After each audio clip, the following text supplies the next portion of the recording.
o'clock, so it's time to resume these hearing sessions into the examination of the submitted Crawley Borough Local Plan.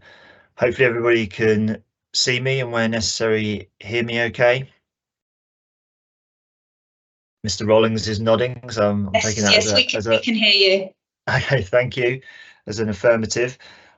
Just to remind everybody, myself, David Spencer, and my colleague, Mr. Glenn Rollings, we are the inspectors appointed by the Secretary of State to carry out the independent examination of the submitted Crawley Borough Local Plan to 2040, which was submitted at the end of July 2023. In terms of this morning's session, can I just please remind people to ensure that wherever you're joining us from, you're comfortable and free of distractions. Hopefully everybody has seen the guidance notes that accompany this virtual event. They're published as examination document ID 16, which I think was published last week, and Charlotte Glancy, our programme officer, I think circulated them to make sure yesterday, so hopefully everybody's seen those. And it's our intention as the inspectors to try and run this online session as close as possible to the format as if we were sitting at Crawley Town Hall. And I think I should say at this stage, we extend our appreciation to both the Borough Council and to Charlotte as our programme officer in helping to organise this online session this morning, which I think in our view provides an efficient way to kind of conclude these plan hearings. Hopefully everybody has joined this morning's session for the conclusion of matter 10. So we'll be looking at infrastructure delivery more generally. Also looking at plan-wide viability, including a revisit to policy EC5 on employment and skills. We'll be following this morning an agenda which was published earlier this year, and it's our anticipation that the session will conclude before 1 o'clock. And in terms of the guidance notes, we'll go through shortly, I think, how this event is intended to work and how people will be able to participate. I've just received an email from Charlotte as our programme officer. I think, Charlotte, you need to provide some further statement or guidance on this event. I don't know if now is a convenient point to bring you in on the call. Yeah, it's just a brief, a very brief paragraph just to outline the procedure for recording the sessions, like a very short privacy notice from the council's privacy notice. So I can read those out now. So these sessions are being live streamed, which the link is on the examination webpage and has been circulated, and they are being recorded, and they will be uploaded after the hearings have taken place on the council's YouTube channel. So just to be aware that the council is a data controller under the Data Protection Act. Data control during a webcast will be retained in accordance with the council's published policy, and these specific hearings will be retained for at least 2 years. So any individuals on this recording will be filmed by the recording.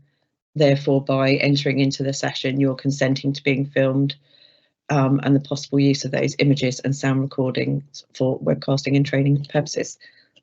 That's all. Thank you. Thank you for that, Charlotte.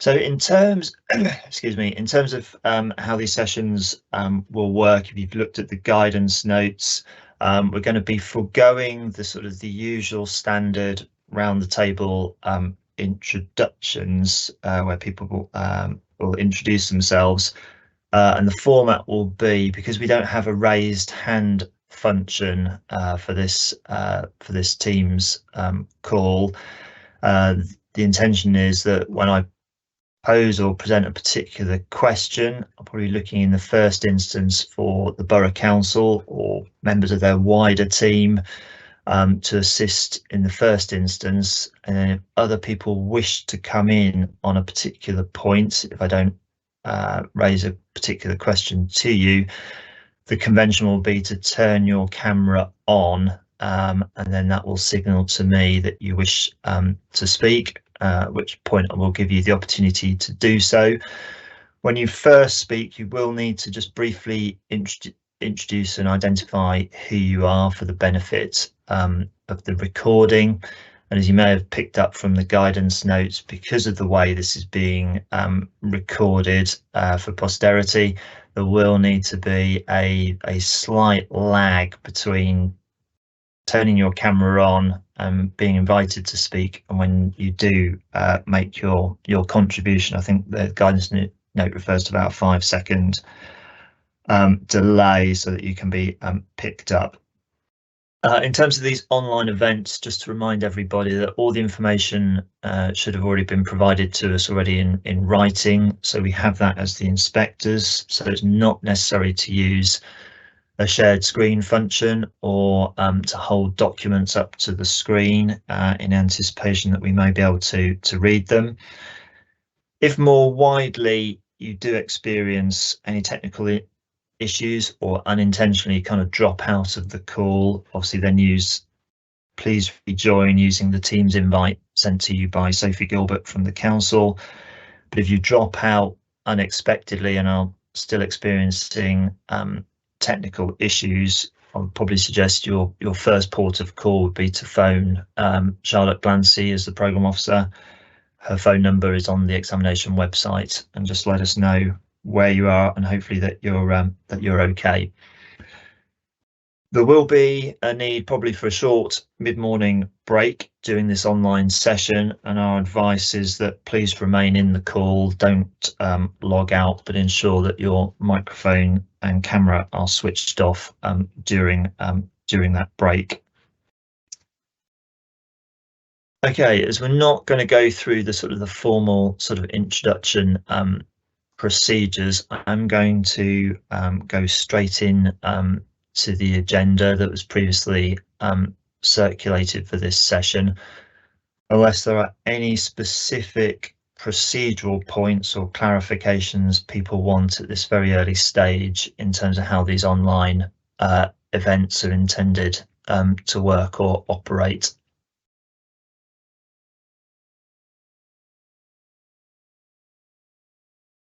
Nope, nobody's magically coming through the ether on their cameras, so I'm going to start. Just to let everybody know, I think looking at the list of participants, everybody I was anticipating being here for this morning's session is in on the call, so I'm not aware that anybody is missing. So on that basis, I will proceed. And as indicated, this morning's session, we're coming back to continuing discussion on matter 10. This morning's session is about infrastructure planning in a more general sense. Before we move on to matters of viability, fire policy EC5, and then I think we've got representatives here from Dixon Searle who undertook the plan-wide viability assessment to pick up some further points with them on the work that they've undertaken in support of the submitted plan. In terms of infrastructure planning more generally, as I'm sure most people on this call are aware, in terms of national planning policy, the NPPF refers to paragraph 20 that strategic policies should make sufficient provision for of particular relevance for this morning's session. Criterion B of paragraph 20, infrastructure for transport, waste management, water supply and the treatment of flood risk. And then at criterion C of paragraph 20, making sufficient provision for community facilities such as health, education and cultural infrastructure. The NPPF also reminds us that plans should set out the contributions that are expected from development, including affordable housing and other infrastructure, and that such policies should not undermine the deliverability of the plan. And then paragraph 58 of the NPPF reminds us that the starting point is that up-to-date policies will set out the contributions that are expected from development, and the assumption is that development that complies with those policies will be viable. I think the government's anticipation that hopefully there'll be a reduced need for viability assessments other than in exceptional circumstances going forward. When we come on to the viability section of this morning's discussion, we'll obviously also be looking at or having in mind the planning practice guidance on viability as well. So moving to item 2A of the published agenda and understanding the kind of the infrastructure that's necessary to support sustainable growth in the borough, whether there's sufficient infrastructure capacity at present or whether it's planned and in the pipeline to ensure that growth coming forward will be sustainable. I think from our perspective, we're looking or having in mind principally kind of the completion of the Forgewood neighbourhood, which amounts to around sort of 10 to 12% of the overall kind of housing delivery within the local plan. Also got in mind Gatwick Green as the strategic employment land allocation, and then more widely the council's focus on revitalising the town centre as a neighbourhood for around about 3,000 homes and other forms of development. And if I can turn to the Borough Council first, please, in terms of its following on from our matters and issues question 1015, to ask whether the infrastructure plan provided on plan submission in July, this is document IP01, is based on a sound assessment or understanding of infrastructure capacity and what additional infrastructure is likely to be needed to support the proposals in the plan, and then how that's fed through in terms of the infrastructure delivery schedule, which I understand is to be read as effectively as an appendix to the infrastructure plan, the latest version of which was provided in December 2023. So in the first instance, as a follow-on or as part of our MIQ 1015, if I can just ask the council to kind of set out how they've gone about identifying kind of what infrastructure would be needed to kind of support the proposals in the plan and how that could be delivered over the plan period. Thank you. Hello, good morning, everybody. Hopefully you can all hear me. So I'm Ian Warren, Senior Planning Officer at Crawley Borough Council, and we'll be picking up a few of the infrastructure aspects this morning. So yes, the infrastructure plan has been prepared over a number of cycles, really. So both as part of the formal local plan consultations that we've undertaken preparing this local plan review, and alongside that sort of separate cycles of engagement, we've been in correspondence and discussion with infrastructure providers to understand the existing position and the implications of the growth that's proposed in the local plan. And the most recent July version takes into account as well some further comments that we had in the last Regulation 19 consultation. The infrastructure delivery schedule, I suppose I just briefly mentioned in relation to the infrastructure plan in terms of its kind of format with the sort of introduction and the tabular layout thereafter. It's sort of very similar to the infrastructure plan that supported the existing adopted local plan. So the infrastructure delivery schedule is something that's sort of newer in a sense from the local plan perspective for Crawley, but in response to feedback we had, including notably from West Sussex County Council and National Highways, we've set this out really in order to, where there are items in the infrastructure plan or other schemes that we were aware of that count effectively as infrastructure projects, to provide a bit more of a kind of project definition and kind of implementation plan focus on those, and that's the sort of basis for putting the document forward. In terms of its format, it's similar to an IDS which we originally prepared to support the adoption of SIL in Crawley, and amendments, sort of amended versions of that, which we've been undertaking as part of our process of setting out a kind of indicative funding programme in relation to SIL. So that's sort of where that document does have a kind of earlier history from a Crawley perspective, but not necessarily as part of the local plan process. And the categorisation of projects as critical, essential and desirable goes back to those earlier iterations, although we've kind of refined those a little bit with the most recent versions to really clarify how the different projects relate to the local plan approach.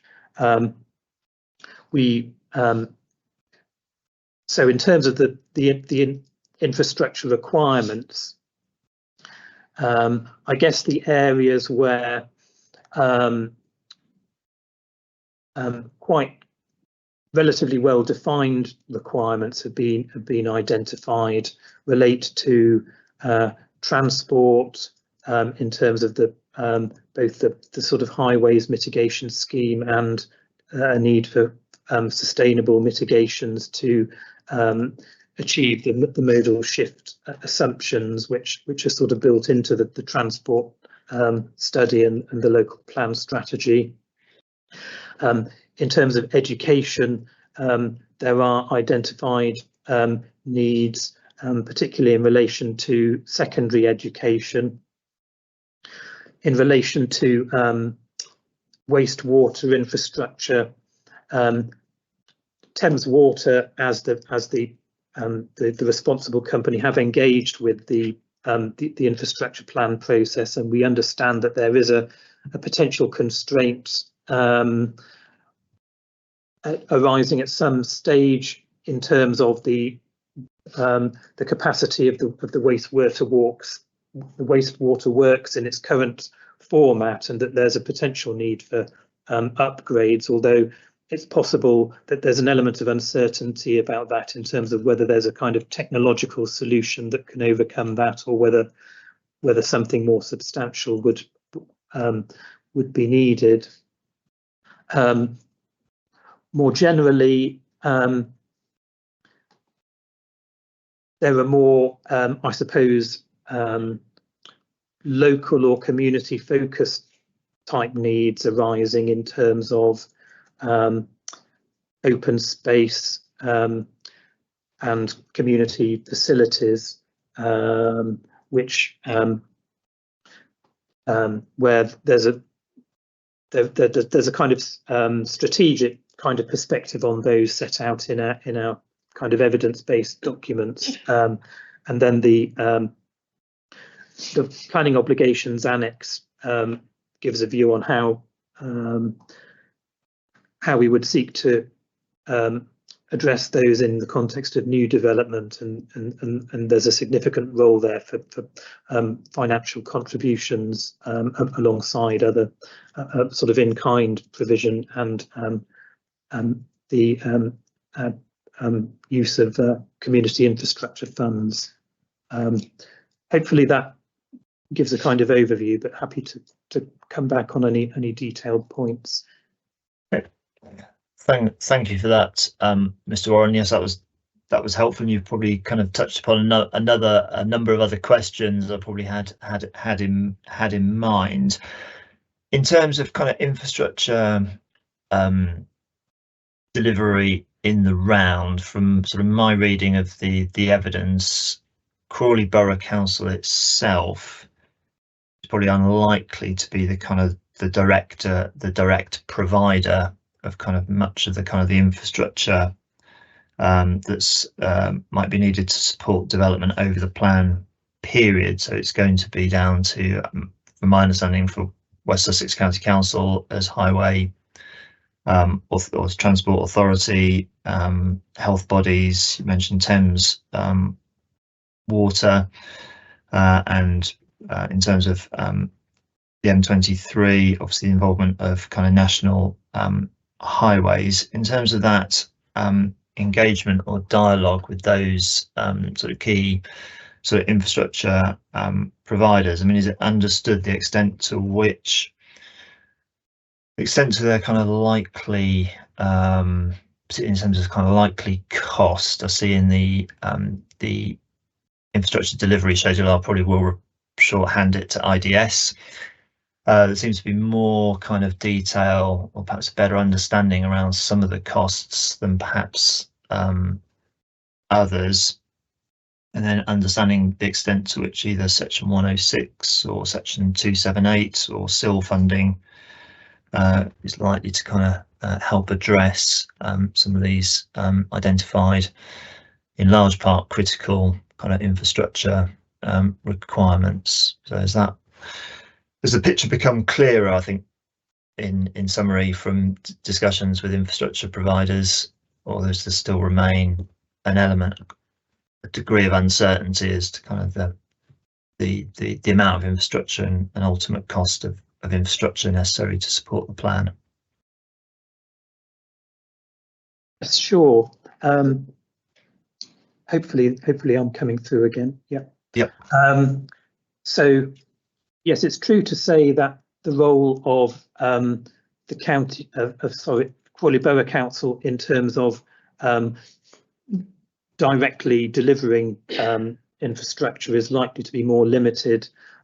We do have a track record, though, of working with the county council on some of the sort of sustainable transport schemes where it's a sort of crossover of kind of highways and kind of public realm type work. So there's in some of the cases of the highway scheme, there is a sort of cooperative aspect to that. In relation to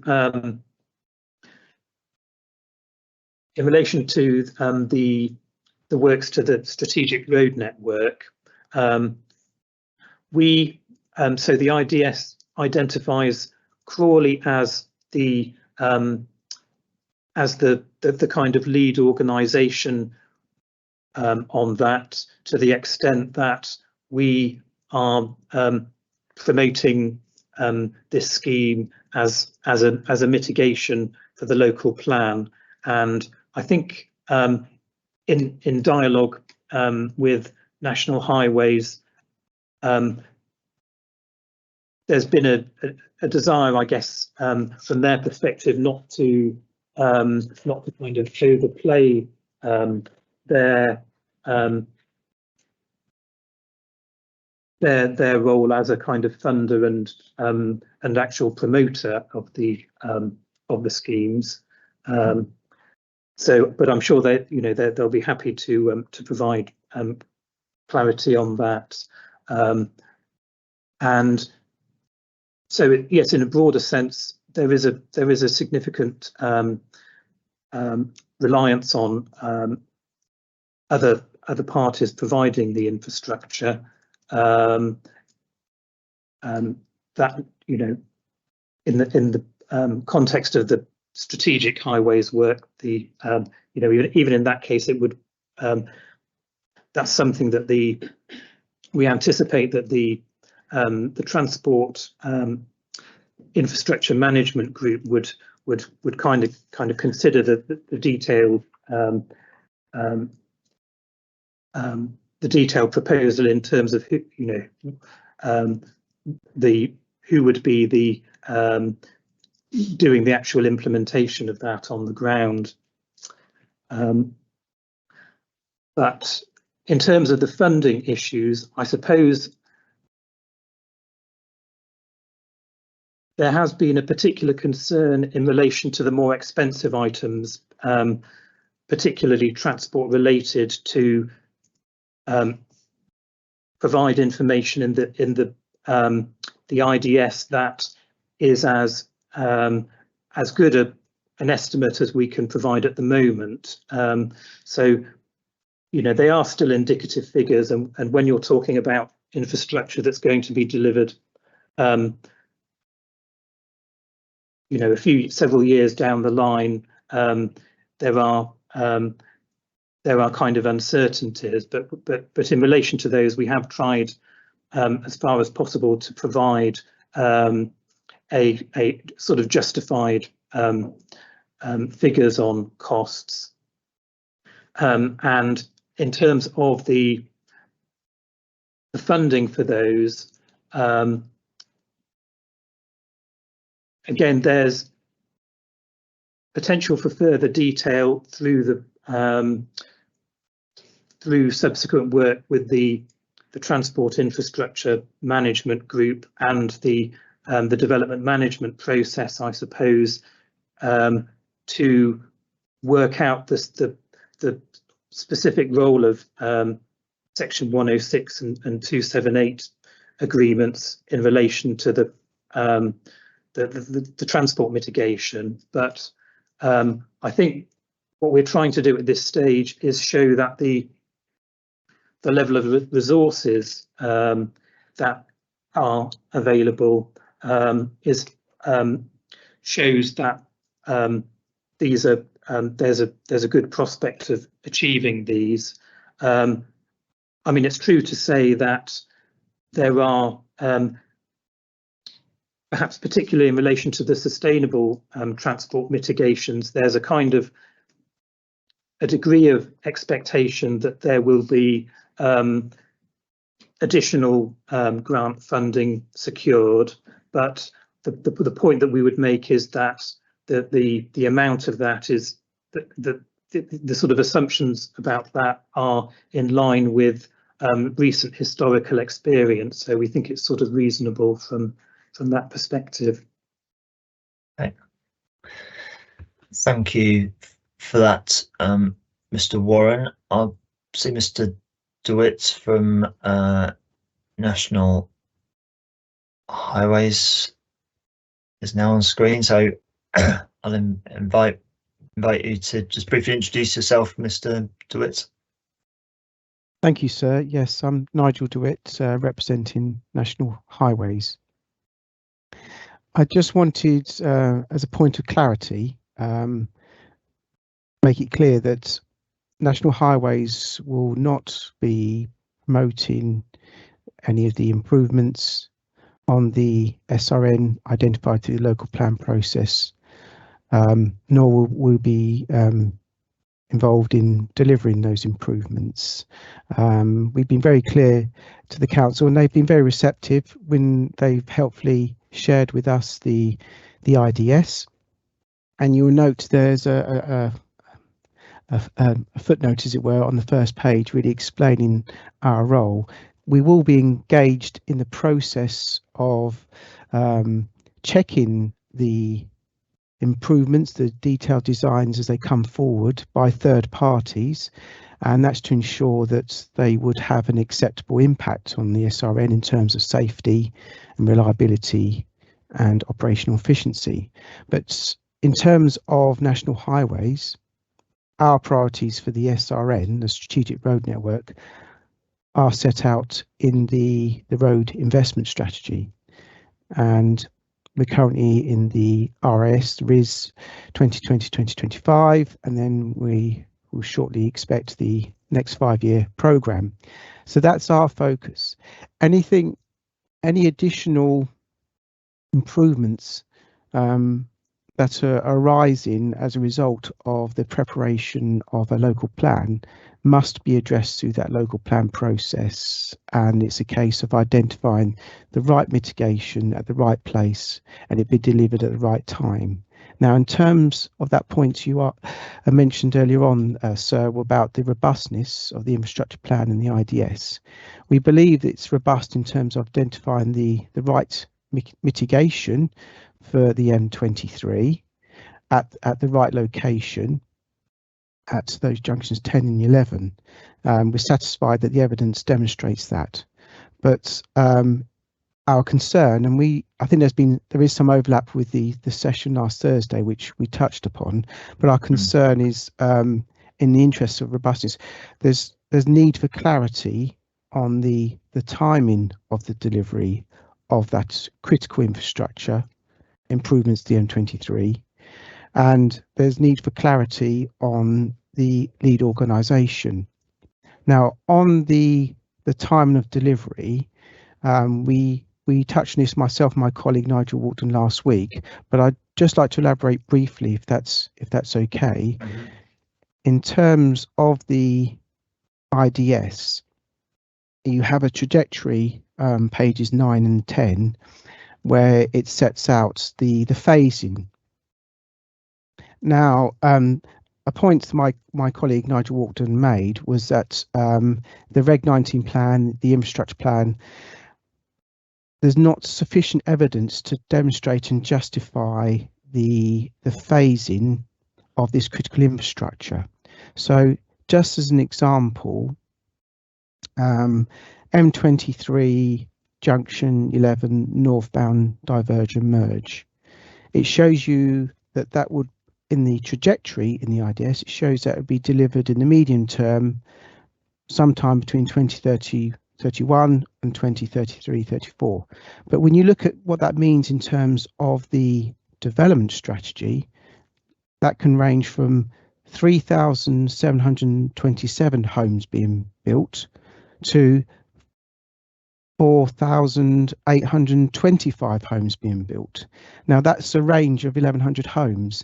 Now that is significant, and that could have significant impacts on the safety, reliability, and operational efficiency of the SRN. So the point we were making last week, and we'd just like to make again, is that to address that point, we do feel there's a need, and Nigel Walton may be able to elaborate, but a need for that targeted modelling, looking at the trip rates, just to have a surer starting point for the monitor and manage regime, which we fully support and we're prepared to take part in. But in the interest of the soundness of the plan, that piece of evidence is necessary because it would help justify the trajectory for the delivery of critical infrastructure as it relates to the SRN. And just on that second point, in terms of clarity, we've gone through the iteration, the IDS, and we made the point that we're not going to be the lead organisation. It's going to have to be a third party. We will engage that third party, making sure the checks and measures are followed. But at the moment, it says developer, and that's quite vague. I appreciate that some of these projects, these critical infrastructure projects, will come on stream in the medium to long term, but we would certainly need assurances before then, identifying who actually will be the third party that will take forward the respective infrastructure projects, and what would the timetable be for the delivery of that. Okay, just thank you for that, Mr. DeWitt. Just so I'm perhaps clear in my mind, then, in terms of the current road investment strategy, the current RIS is it's 2025. There's I am assuming, which might be dangerous, that there's nothing in that document pertaining to the M23 in terms from a kind of strategic nature, in terms of any kind of investments that would have the benefit for not in terms of these junctions. No. Okay, that's understood. And in terms of, as you say, going back to again a points you raised, excuse me, last Thursday, again similar to matter 10, just so I'm clear in terms of what the what your organisation is seeking. So it's further analysis in terms of the performance of junction 10 and 11 to kind of inform perhaps a more not necessarily a precise, but a better kind of, or in your organisation's view, a kind of a better kind of understanding as to the point at which that intervention mitigation may be required. You wouldn't read the infrastructure delivery schedule as requiring that from at least 2030, 31. You think it's still too broad? Yes, I think we certainly appreciate longer term, that the final 5 years of the plan, you know, the distance that is ahead. But nevertheless, you know, there has been transport modelling done, so it would not necessarily be onerous. It'd be looking fundamentally at the trip rates and what that means for those junctions in terms of queuing and capacity, and that would just help everyone's understanding as to at what point in time in that plan period that those improvements need to be completed and open to traffic, because that's the key thing. It's about making sure that they're in place to support that level of growth without having unacceptable impacts on the SRN. Okay. And just before I bring in anybody on behalf of West Sussex County Council, they've obviously done the modelling work behind the local plan. Just from National Highways perspective, so the move under Circular 122 to the kind of the more vision and validate approach, which may infer, some might say, some perhaps flexibility, because we need to work through and understand kind of transport potential changes in behaviour on sort of transport behaviour and demand. Does that, from National Highways perspective, point to, as I say, some further flexibility and moving, or potentially moving away from this kind of, well, we need to know perhaps in more detail or more specifics as to when kind of mitigation might be required? I wonder if there's potentially a tension there, Mr. DeWitt. Yes, the vision and validate element of Circular 1 2022, you're right to point out that that's something which, you know, it is a step change in terms of, you know, the starting position needs to be about reducing the need to travel by the car, and we certainly support the way to address that and keep things under review, because obviously the local plan timetable is, you know, reasonably long, and we do see the Transport Infrastructure Management Group play an important role in monitor and manage to see how the local plan authority can keep to the vision of the local plan as a whole, and certainly the vision in respect to sort of strategic sites. So it's something that we see the group having a role to play in addressing, but you know, what we're suggesting is probably building upon the existing modelling work and identifying those trip rates, just to narrow it down, because when you're looking at a range of nearly 1,100 homes, you know, it's questionable whether that's a reasonable trajectory for that critical piece of infrastructure. Thank you for that, Mr. DeWitt. Perhaps at this point, if I can hear from somebody on behalf of, I think it's West Sussex County Council, just to come in on this point, please. Yeah, good morning, thank you. I'm Darryl Hemmings, the Transport Planning and Policy Manager at West Sussex County Council.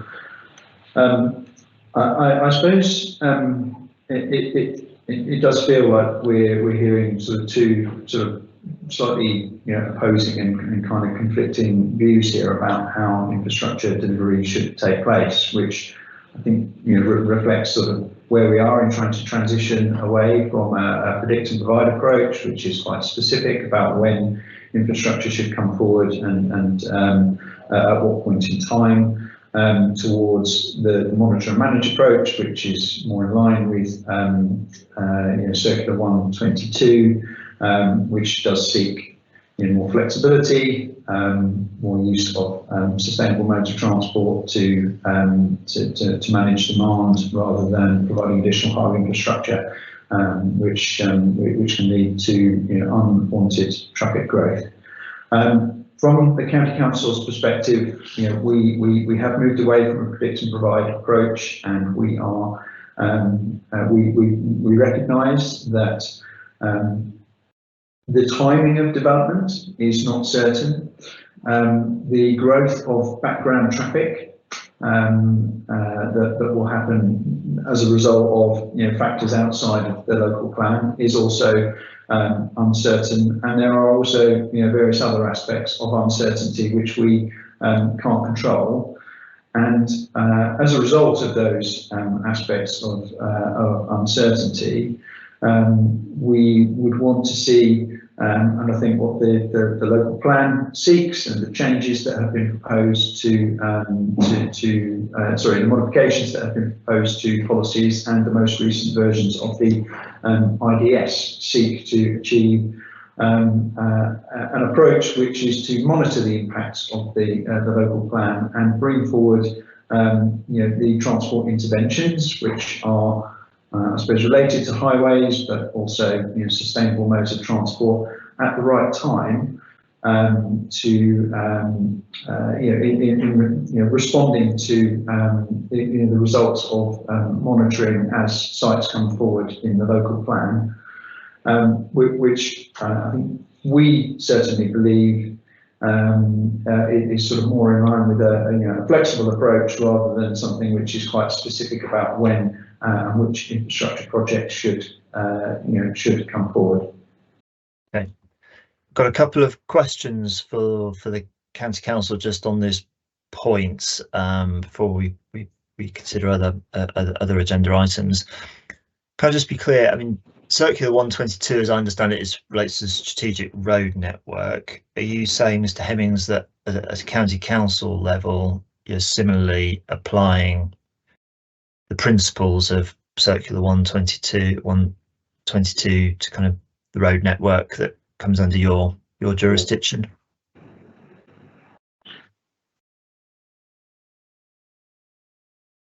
So I suppose I can't speak for every word of Circular 122, but the principles of managing demand as the first choice using sustainable modes of transport is certainly the County Council's approach to mitigating the impacts of development, and has been for quite some time, and reflects the National Planning Policy Framework.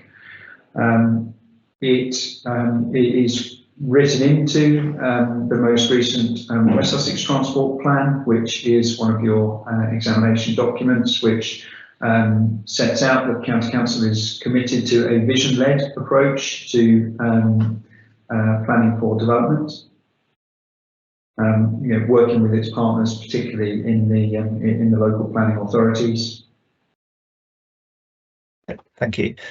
And second point question to the County Council in terms of the submissions made by National Highways in terms of doing some additional work, I think, to understand further when an intervention, the earliest point at which an intervention may be required, particularly in relation to the M23 junction 11. I mean, their view submission, and they made this again last week, is it's not particularly an onerous task.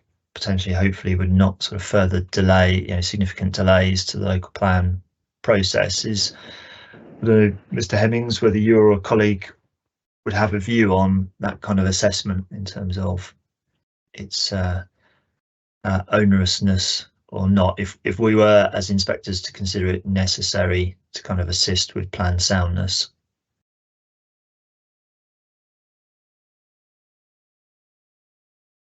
The principle of undertaking the work is not onerous, and it's the type of work I think that we would expect to take place as part of the monitor and manage process, and to be considered by the Transport Infrastructure Management Group as it does its work to make recommendations about when infrastructure should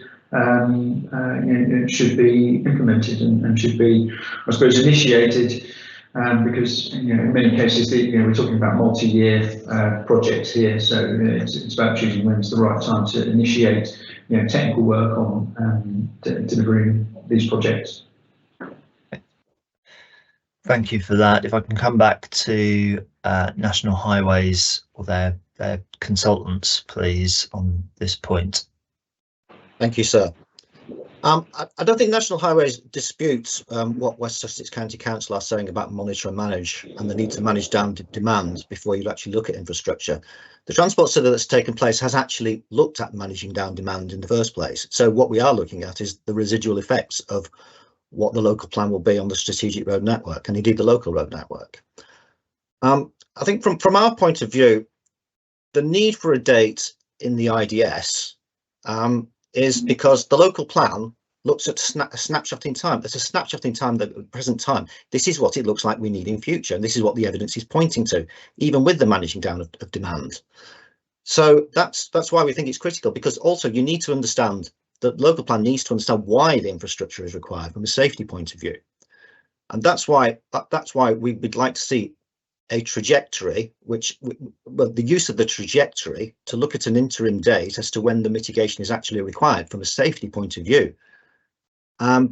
What I'd like to say is that we're all human beings here. In 5-10 years time, the officers at Crawley, at West Sussex, and National Highways may not be the same people, and unless we have certainty and clarity as to what is needed and why at the present time, in 5-10 years time, someone will pick it up and say, well, I'm not doing that because there's nothing written down that says I need to do that. So I think from a human point of view, that's a concern as well.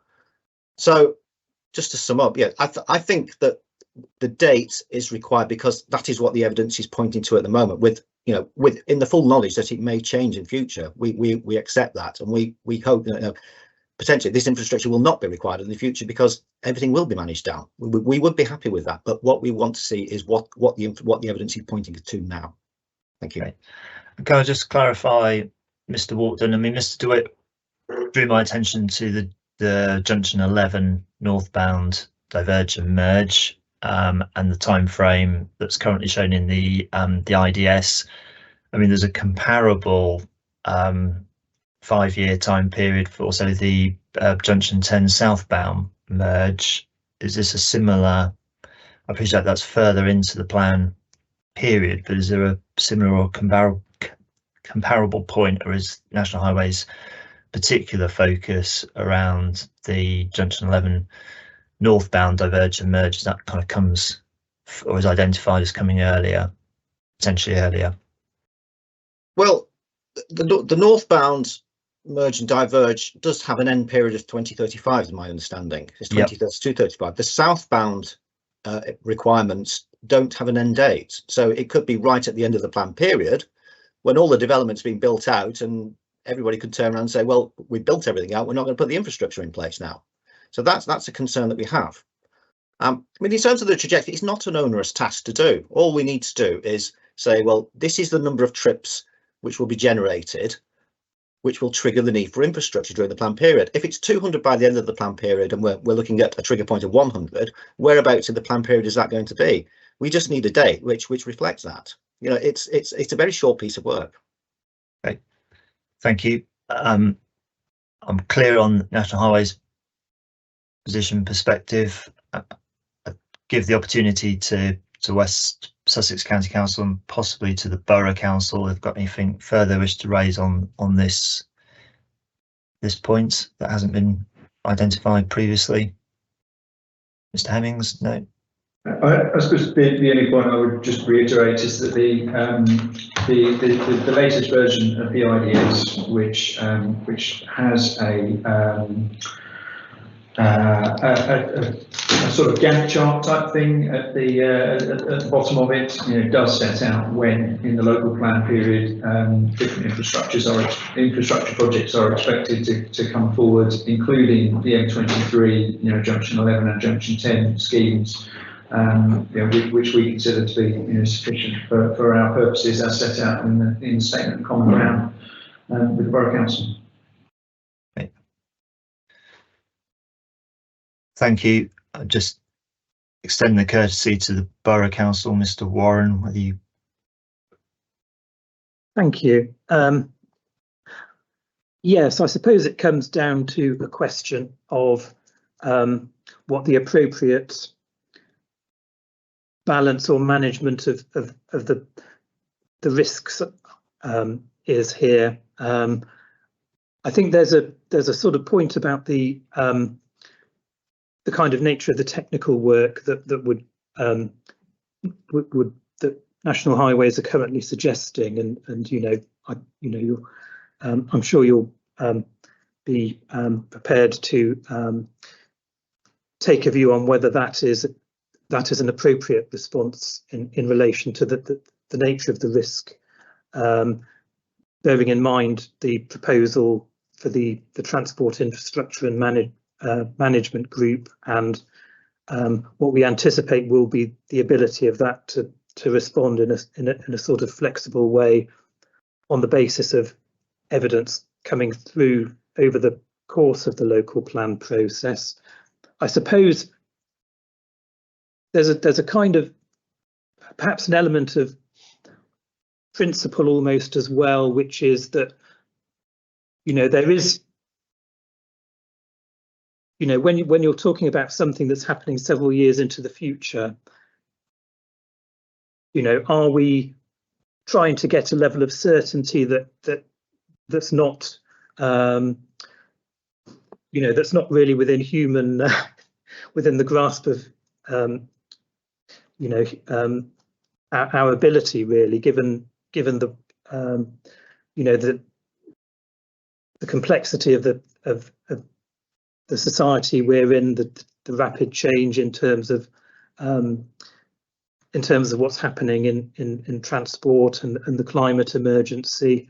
I guess there's a point that it may not be possible totally to eradicate uncertainty at the point of taking the local plan through. So I guess it's about managing that. Okay, thank you. I mean, I would assume or hope that National Highways wouldn't disagree that you can't eradicate uncertainty entirely, but nonetheless, I think I'm clear from their perspective, their view is with some further work, you can perhaps refine the point at which interventions may be necessary. For Mr. Walton, if I can come back to you, maybe to Mr. DeWitt. I mean, as Mr. Warren's right, I mean, as inspectors, we'll come to a view as to what we think is necessary for plan soundness. In terms of this additional work that National Highways is seeking, I mean, it'll obviously be undertaken by others, but I think I would be seeking at this point some assurance or kind of indication as to kind of the scale or the extent or time frame that this could be delivered, and it's not going to kind of potentially escalate into kind of significant other areas of work. Can that sort of assurance at this stage be provided, Mr. Walton? Yes, it's a very short piece of work. It could be finished by the end of this session. Is that short? Okay, thank you. And I think just to reaffirm or make sure my recollection of last Thursday is still holds from Mr. DeWitt. I've heard this morning again, a certain degree of reliance being put on the transport infrastructure management group going forward. If I was with my colleague Mr. Rollins' review, well, we're comfortable with the IDS as submitted as part of this examination. Can I therefore take you or assume that National Highways' position would be, well, if you were to take that view, you need further strengthening or policy content in relation to this implementation group to ensure what we're being told will take place in terms of the monitoring and evaluation? Yes, given the role that the Transport Infrastructure Management Group would have, in the interests of ensure it's effective, I think we definitely need to see some more details in terms. We mentioned this in terms of our statement, in terms of reference, and to understand, we've seen the proposed main modifications whereabout it mentions it'll be convened, but we need sort of clarity about how often. It needs some timescales and that. So there are some further details, but again, I don't think it's much details, but we just need to have those sort of clear framework in place so that we can know how we can be engaged and that it will be effective, and it will be an effective framework for delivering monitor and manage. And as my colleague Nigel Walton said, through that process and that regime, hopefully we can further reduce the need and manage traffic and reduce the need for sort of highway improvements through these promotion and pursuit of more sustainable travel options. But yes, I think we need some more details on the group. Okay. Thank you for that. Well, I'll take away from what I've heard this morning, and again what I heard last week on Thursday, and we'll reflect on that in terms of our sort of post hearings analysis and advice for the council. I hope that's given National Highways sufficient opportunity to raise your points at this stage. I'm going to come back now to the agenda, and there may be further things as we go along that you want to raise as well. So in terms of the agenda and where we are, just before we come on to some further discussion around other infrastructure independent key infrastructure interdependencies, if I can return to the council, and I don't know if it'll be Mr. Warren to assist in the first instance. I think as the examinations obviously been going along, it's received the updated infrastructure delivery schedule as part of the overarching infrastructure plan. As part of the examination, we've also discussed, and I think the council's identified the need for additional clarity on the plan period, which in turn has led to proposals to increase, or the housing requirement would increase from 5,030 to 5,330, and then the minimum employment land requirement would similarly increase from 13.7, just over 13.7 hectares to just under 18 hectares.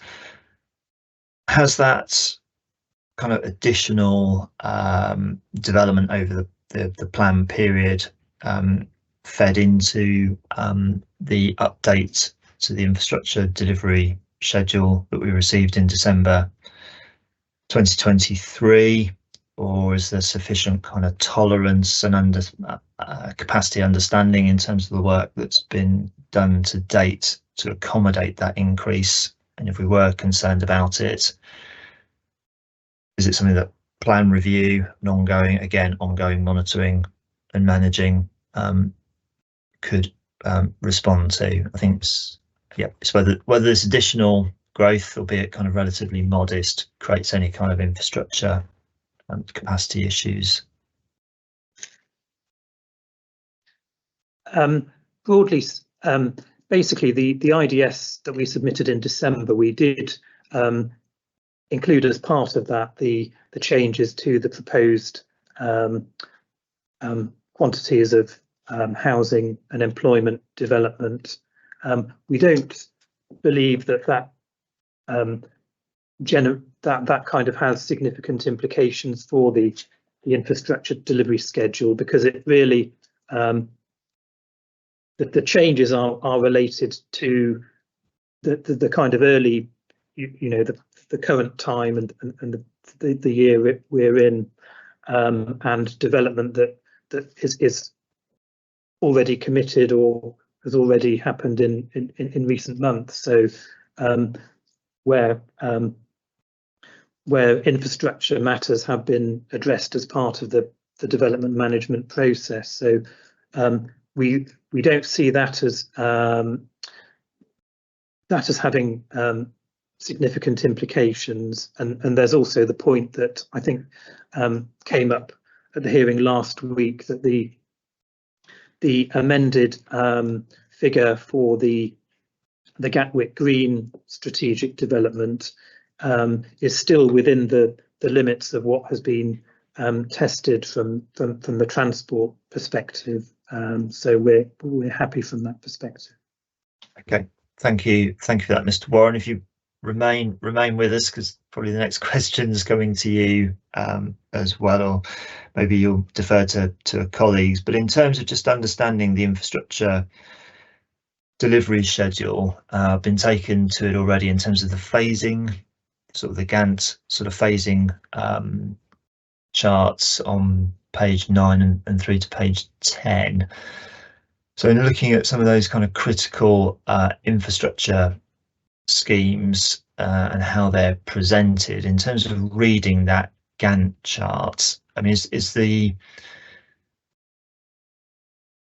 to be read as kind of the earliest kind of trigger point for their potential kind of implementation is kind of where the red kind of blocks start, and it may be somewhere within that period? So for example, coming very soon, sort of down the track, will be the need to implement the M23 junction 10 improvements. Similarly, secondary education capacity, I mean, they're almost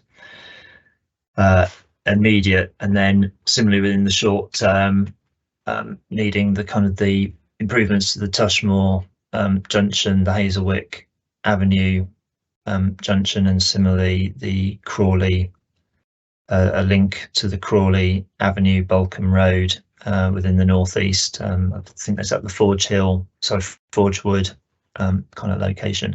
So is that how the chart is intended to be read, as these kind of identify? I appreciate we've already discussed kind of there's some relative kind of broadness and flexibility to them, but in theory, infrastructure could be required as soon as the kind of the earliest part of those kind of block periods, rather than towards the end.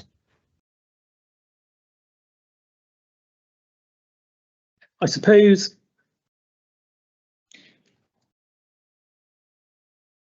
there are slight differences in terms of the different types of schemes.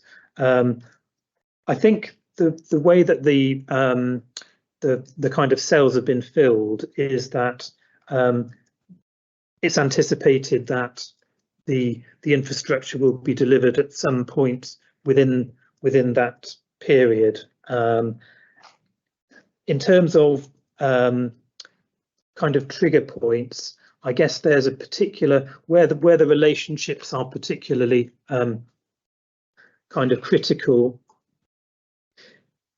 is in relation to the kind of Forgewood and Gatwick Green, where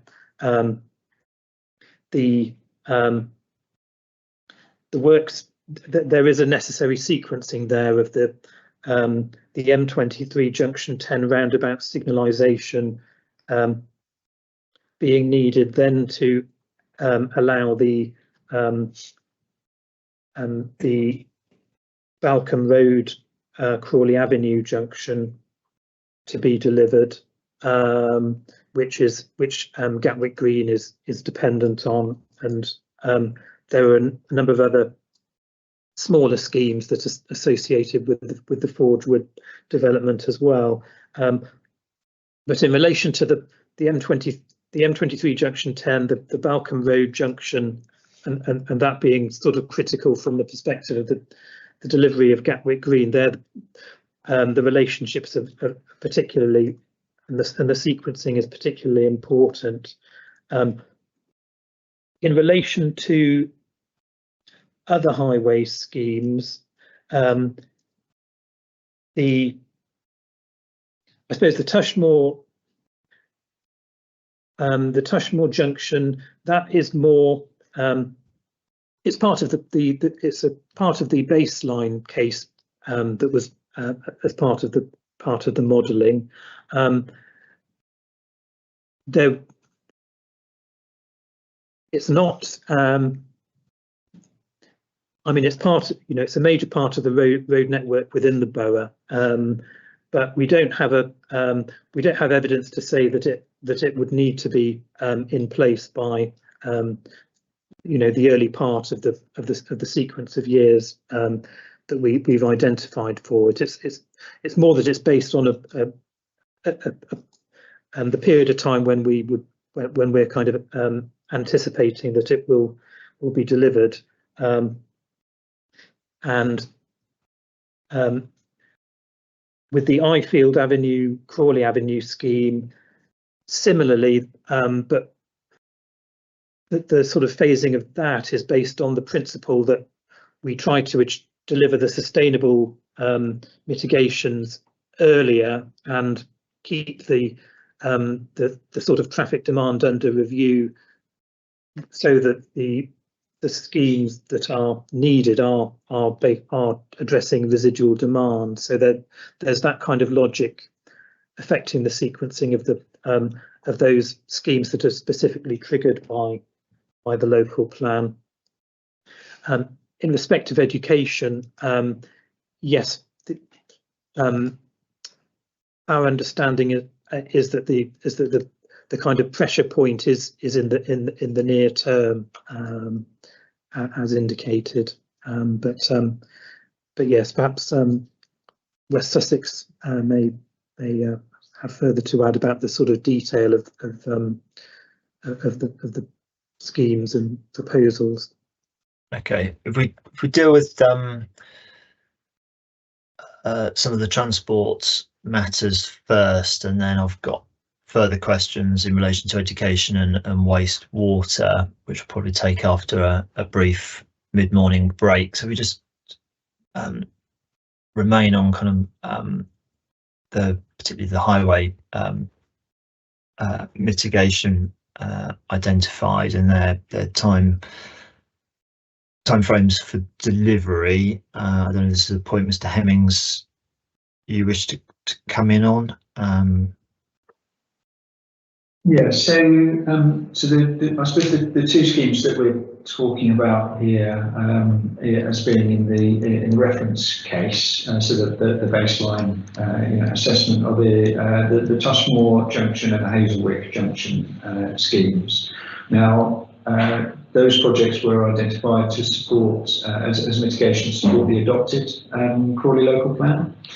And there are contributions that have been secured from developments, including Forge Wood, to support delivery of at least Hazelwick, and there are potential contributions towards Tushmore from other sites as well.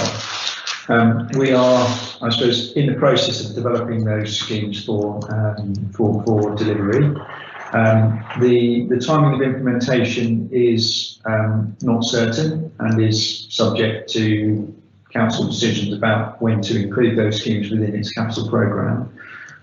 We are comfortable that setting out within them to come forward within the sort of the short term, so the first 5 years of the plan, is consistent with our own sort of planning horizon. They're identified as short-term priorities in the West Sussex Transport Plan, but they are at this point not fully funded. And will require funding to be secured from other sources, which we haven't yet got. So there's some uncertainty around that, and will still also be subject to any statutory processes around third-party land and things like public consultation, which we've yet to go through.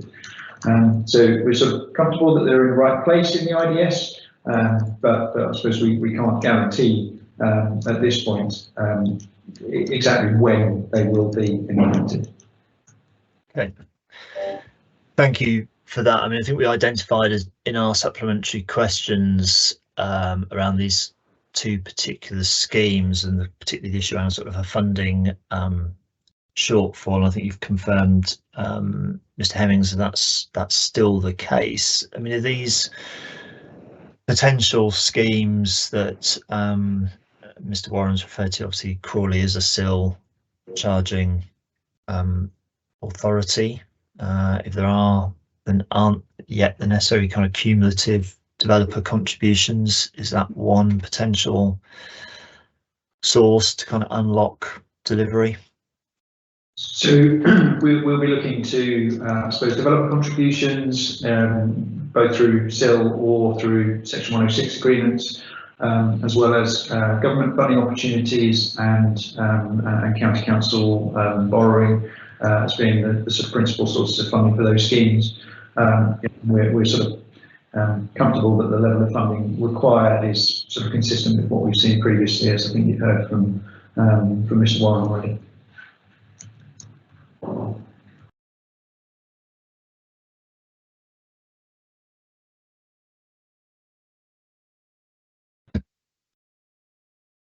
Thank you. And in terms of where Mr. Warren mentioned a moment ago, schemes have a relationship to the Gatwick Green strategic employment land site within the plan.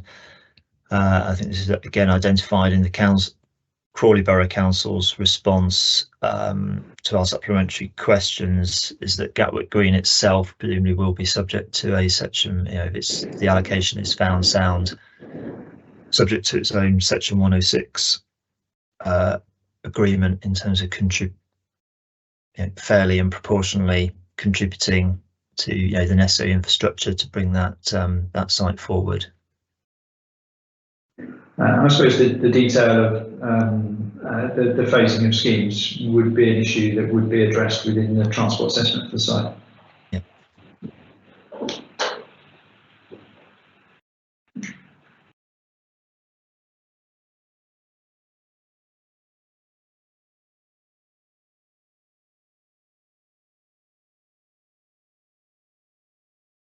Thank you for that. Are there any further submissions people wish to make in relation to kind of transport projects that are identified within the IDS? Mr. Warren?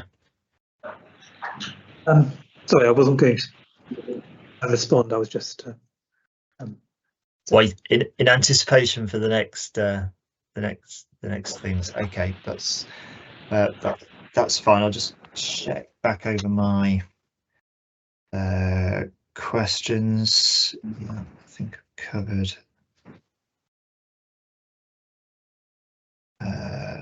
covered most of those.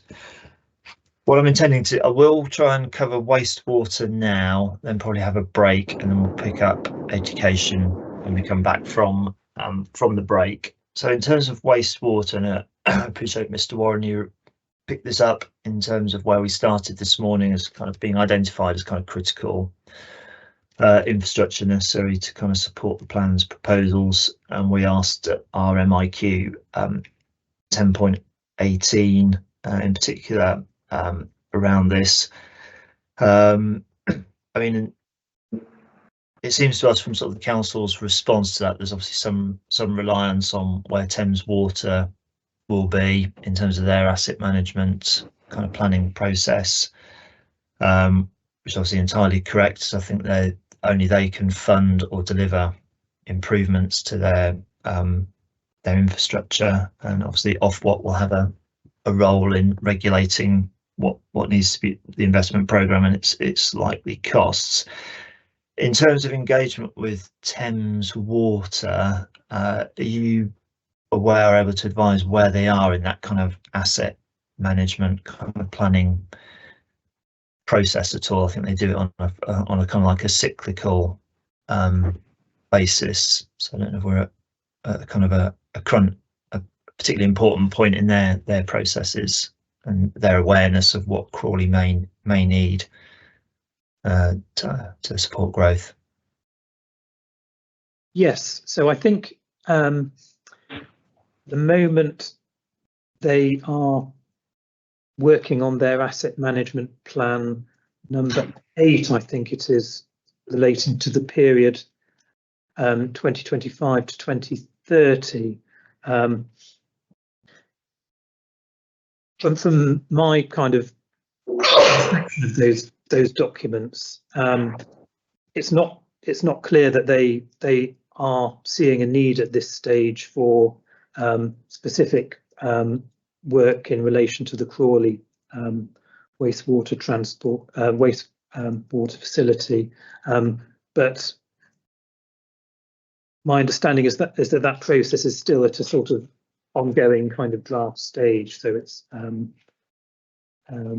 yes, I don't want to kind of say that's a kind of absolute position. But I think from what you were mentioning earlier, I mean, we're not perhaps the plan making process at this stage. It may be it may ultimately require a capacity improvement to the treatment works at Crawley.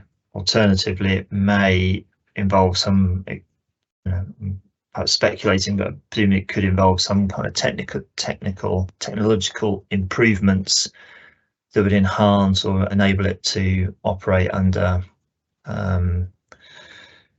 future kind of permitting regime. So it may be something that could be done on site that wouldn't necessarily in itself require expansion. I think from what you're saying earlier, Mr. Warren, we're not at that stage yet to know kind of precisely what's required, what may be required. That's correct, yes. I mean, and if ultimately Thames Water came back and said, well, we've looked at things and the solution may be some kind of expansion, is the wastewater treatment site in Crawley particularly constrained in terms of its location? I think is it east of the railway line, wholly within the safeguarded land? I think I'll perhaps let Mrs. Lepage speak a bit more about that area specifically. Okay, thank you. Ms. Lepage, please.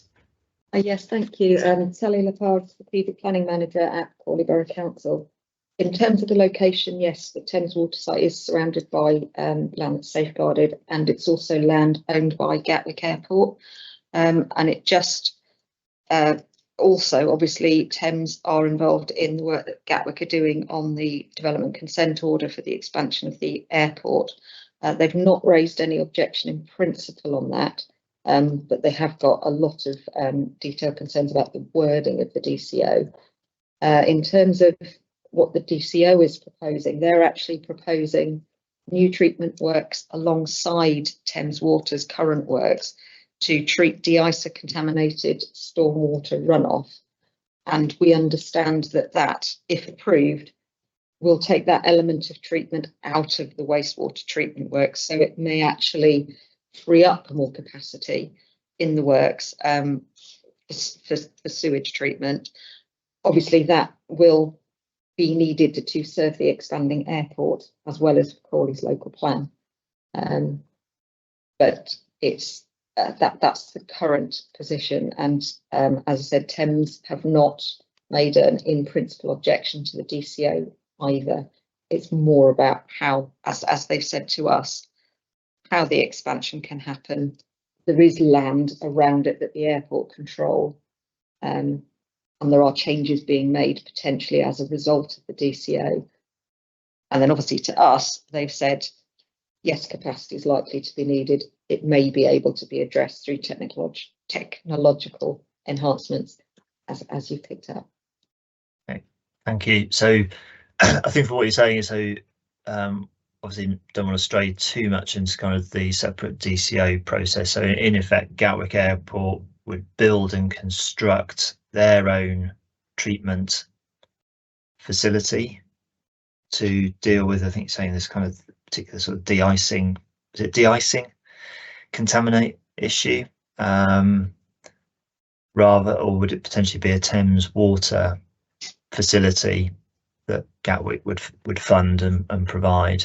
I mean, I have come across elsewhere in the country, I think increasingly to unlock development is this kind of approach of kind of effectively private treatment plants would obviously be permitted by, or their output permitted by the Environment Agency, but they are sort of outside of kind of the usual kind of water utility company infrastructure. Yes. So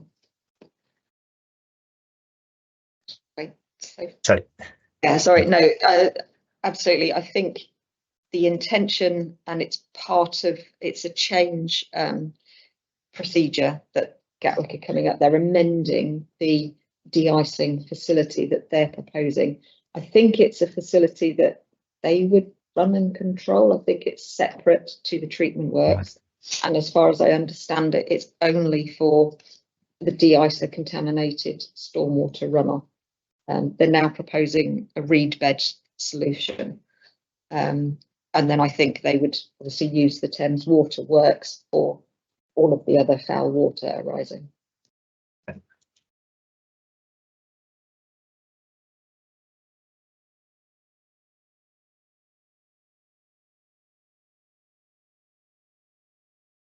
Okay.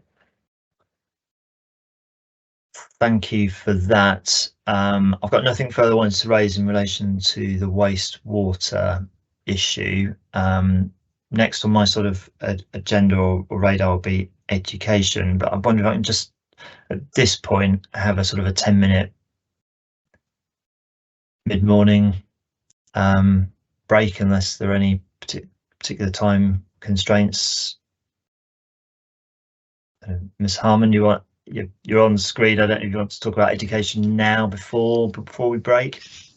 Yes, hello. I'm Eleanor Harmon, Principal Planning Officer at West Sussex County Council. I just wanted to draw the inspector's attention in relation to the wastewater issue to the fact that there is a policy in our waste local plan, policy W6, which is the management of wastewater and sewage sludge, which does enable expansions and new proposals for wastewater treatment.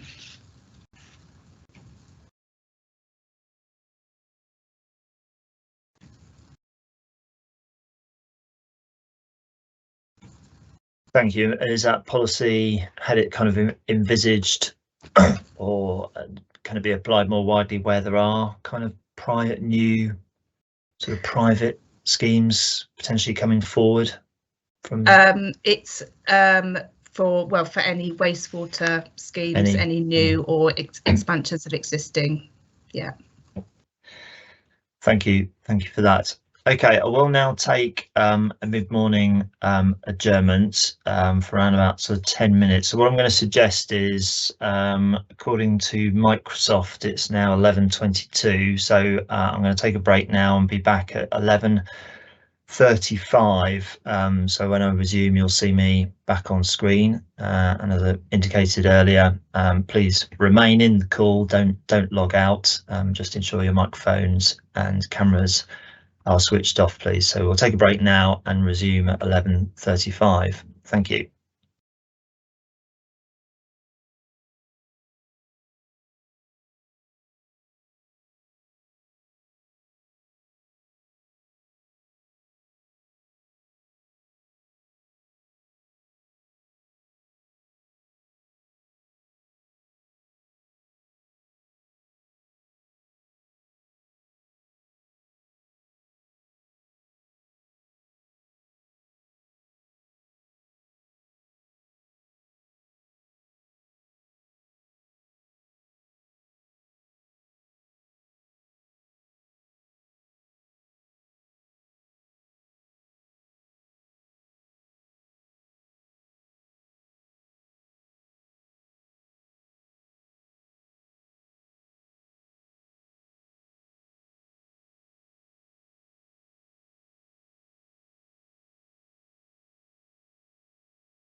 Okay, it's just come up to 25 to 12, so it's now time to resume this hearing session, please. And before we took the mid-morning adjournment, I indicated that the first item on our return would be in relation to education infrastructure, which I'm anticipating the Borough Council and possibly West Sussex County Council will contribute to this. And we identified our matters, issues and questions at 10.19 and 10.20. We asked about secondary education provision, and perhaps at a lesser extent, but nonetheless importantly around special education or places for special education needs provision as well over the planned period. We're obviously mindful through this examination, there's been lots of references to the kind of relatively constrained nature of land supply within the borough. The Borough Council's Matter 10 statement, I think, helpfully sets out some of the background in terms of attempts to secure additional education capacity provision within the borough. So with all that kind of background in mind, I mean, is there a reasonable prospect of additional education capacity being found within the borough during the planned period, given where it's been identified within the infrastructure delivery schedule as being effectively needed now, if not sooner rather than later?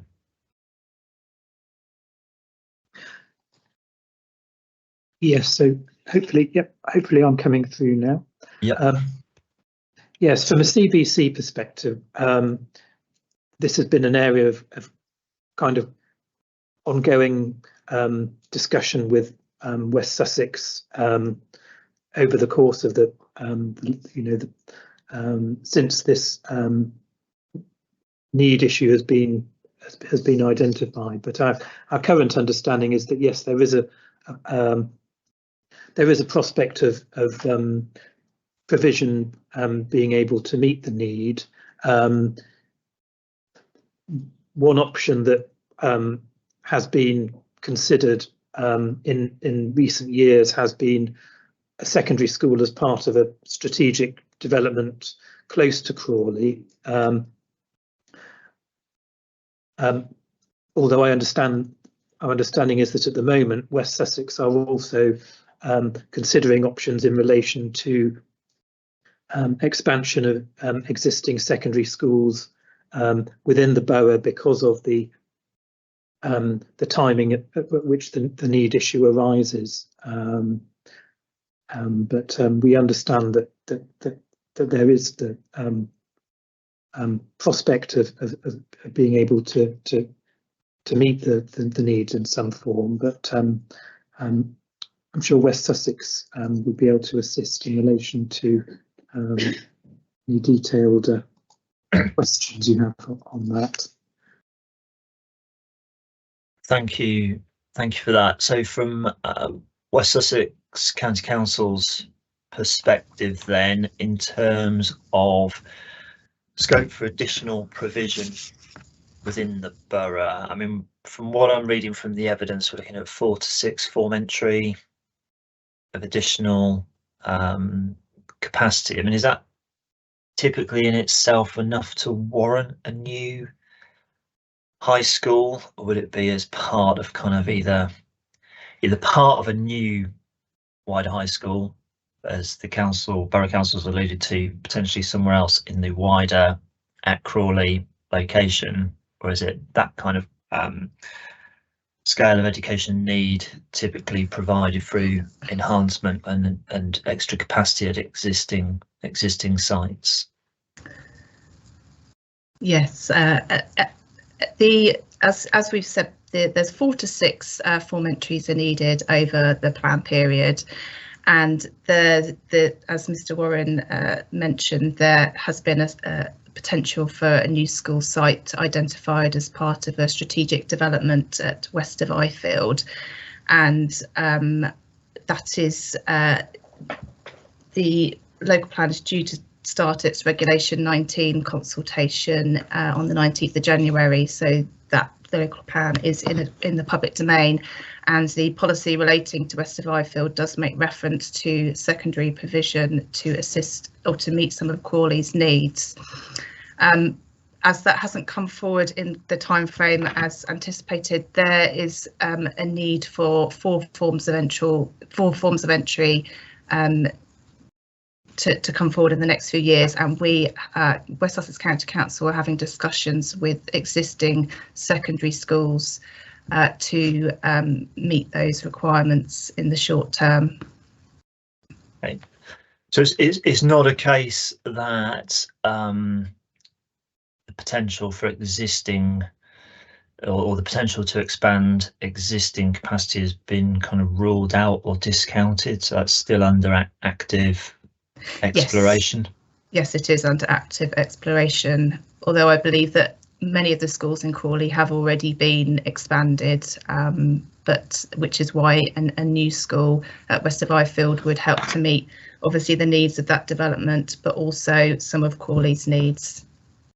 Okay, and in the perhaps the shorter term, the short to sort of the short term, I mean, if existing sites are not expanded and they're already operating at capacity, and we're talking about, particularly for Crawley, a lot of development that's already in the pipeline, it's got planning permission, so it's may well happen. Presumably the consequences are potential displacement. I don't know if there are other secondary school provision near to Crawley, but not within the borough itself. I mean, obviously, as a local education authority, we do look at the county planning for education on a county basis. So there may be schools elsewhere, but my understanding is that there are discussions ongoing with schools to ensure those expansions can take place.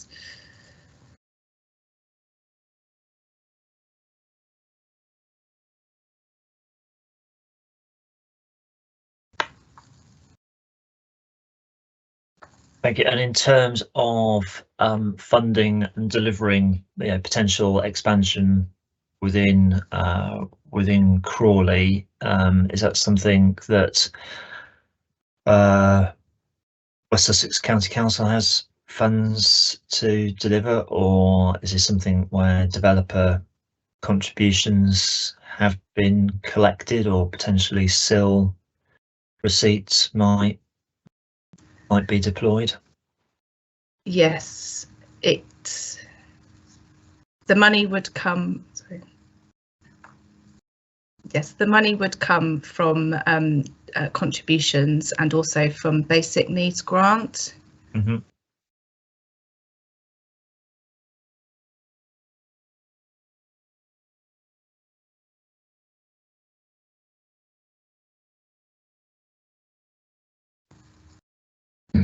Thank you. So can I sort of ultimately conclude on secondary education?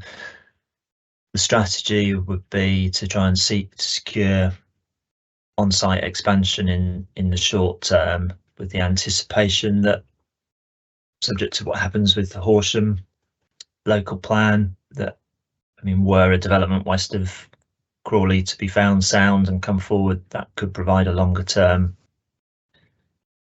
strategic solution if required. Yes. Yeah. Yes, your understanding's right. Yes. Okay, and that's been identified.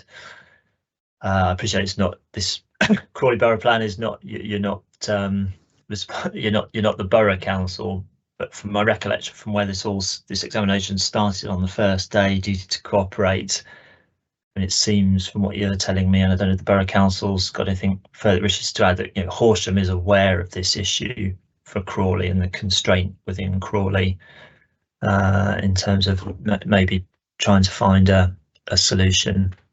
Yes. Yes, Crawley.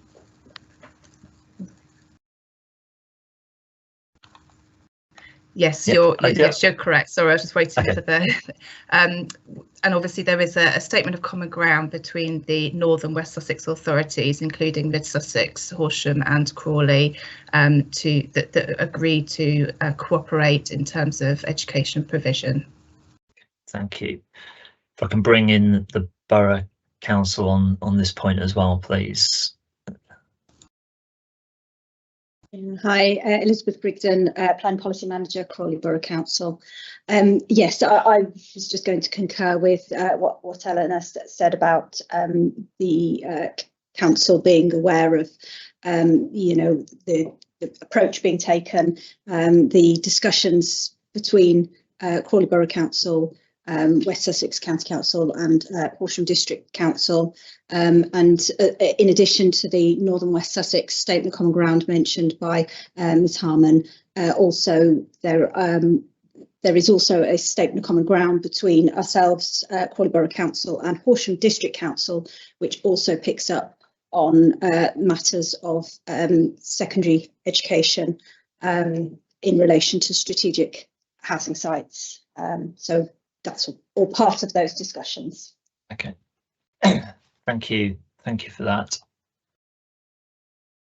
Got no further questions on secondary education. I mean, just very briefly on the second strand around education capacity, there was an identified need for special education need placement send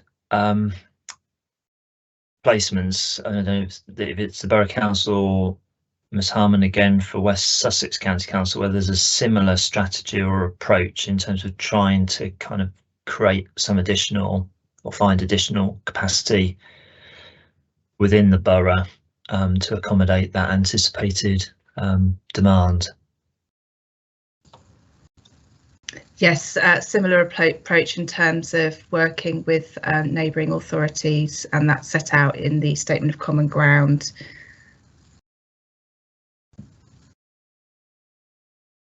Thank you. I mean, just from my benefit, I mean, is there an existing SEN school within the borough, or is provision entirely without? That there is Okay. provision within the borough, but also there are discussions ongoing with neighbouring authorities in terms of providing provision outside, adjacent to Crawley, to meet the needs over the local plan period. Okay, thank you for that. Okay, I've got no further questions on infrastructure, and I had no sort of further points under my item 2A on kind of infrastructure interdependencies, but I'm going to move on to item 2B then, in terms of the plan then presents in terms of when we're looking at infrastructure planning. We've got policies IN1 in terms of securing contributions and requirements towards new infrastructure provision, and then policy IN2 providing a supportive kind of policy framework where infrastructure proposals come forward. And then towards the back of the plan, there's more widely the planning obligations annex that sets out in more detail how various kind of contributions will be determined and calculated. In terms of then just following through on our MIQs 10.26 and 10.27, policy IM1 also identifies that Crawley is a SIL charging authority, and we've mentioned the levy already. Appreciate the now enacted Levelling Up and Regeneration Act will set in train the infrastructure levy in the fullness of time. But what are Crawley's current plans in relation to SIL? Are you intending to kind of keep the charging schedule? Obviously it's index linked as it currently is, or is there any kind of programme or plan to review it?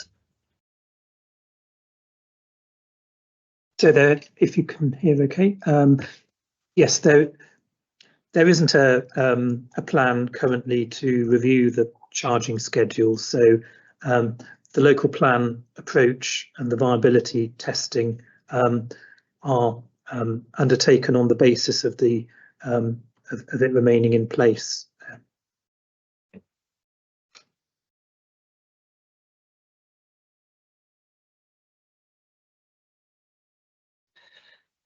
Thank you. Allied to this, I mean, does the Borough Council, has it come to a view, or maybe I've not picked it up in all the kind of background reading yet, but I mean, is there a sort of a reasonable assumption that when looking at the infrastructure delivery schedule that there would remain a kind of a funding gap? I mean, I appreciate not all costs are yet kind of nailed down. A number remain to be confirmed, but is that the kind of the likely situation? Again, kind of support the ongoing need for SIL for as long, or its potentially its successor arrangements.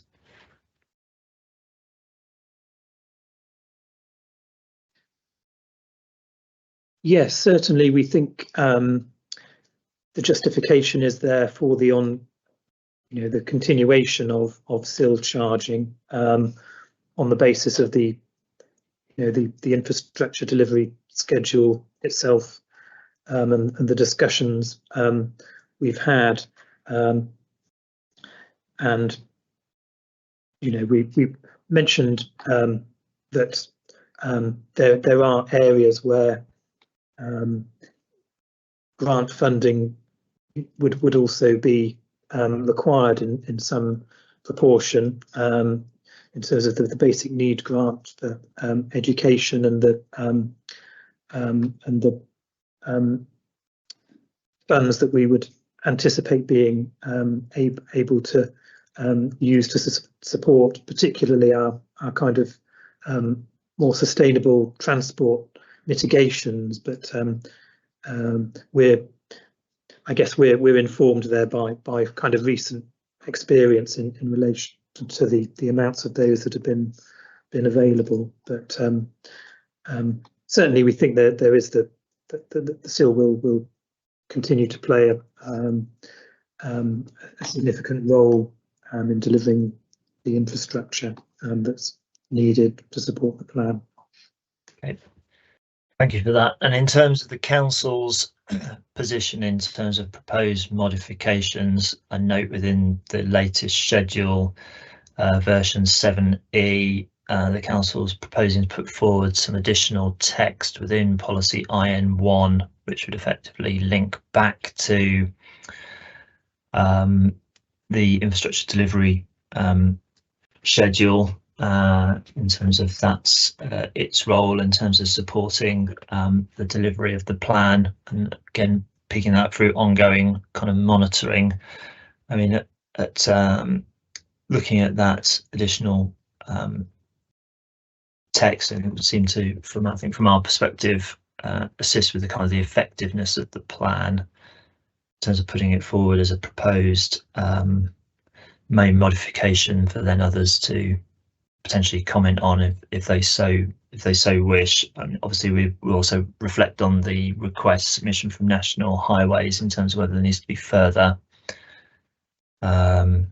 reference to the ongoing transport and infrastructure management group. Though I appreciate, I think there are further proposed modifications, I think more to the supporting text of policy IM1 that would pick that up. I mean, I'm not going to invite the Borough Council at this stage of anything specific wishes to raise. I mean, I think obviously we're aware of that proposed change to IM1. It's, I think from our view, likely to be a proposed main modification, as I say, for plan effectiveness, given the additional work that's gone into the IDS since the including since the plan has been in examination. Before I move off policy IN1 onto policy IN2. Are there any further or final points anybody wishes to raise, including the Borough Council on policy IN1? I will pick up the annex as well later. So Mr. DeWitt, please, from the National Highways. Thank you, sir. Yes, just to sort of reiterate that point that we have seen the proposed modifications and the reference to the Transport Infrastructure Management Group in the reason justification, but to aid that effectiveness of the implementation of the local plan, we believe that reference to the group does need to feature in the policy, because ultimately when plans are implemented, it is the policies that are the focus. And given the significance of this group in monitor and manage process, we feel that it does need to be referenced within the policy itself. Thank you. Thank you for that, Mr. DeWitt. Okay, I'm going to move on then, please, if I may, to policy IN2, as I mentioned, supporting the provision of infrastructure. I think in follow-up to our MIQ 1026 in terms of the soundness of the policy. Again, the council's proposing to put forward a couple of changes within Schedule 7E in terms of, again, another reference back to the infrastructure delivery schedule, and then changing of words in relation to public transport and active travel towards the end of the policy. But just in terms of this morning's discussion, I mean, the policy seems to countenance potentially land or sites being allocated for other uses, or supporting land allocated for other or identified for other uses being used for education purposes, and that may link back to what we were discussing a moment ago. I wonder if that's a reasonable proposition, or is the policy intending kind of some flexibility were that to materialise, given the particular constraints that the borough faces?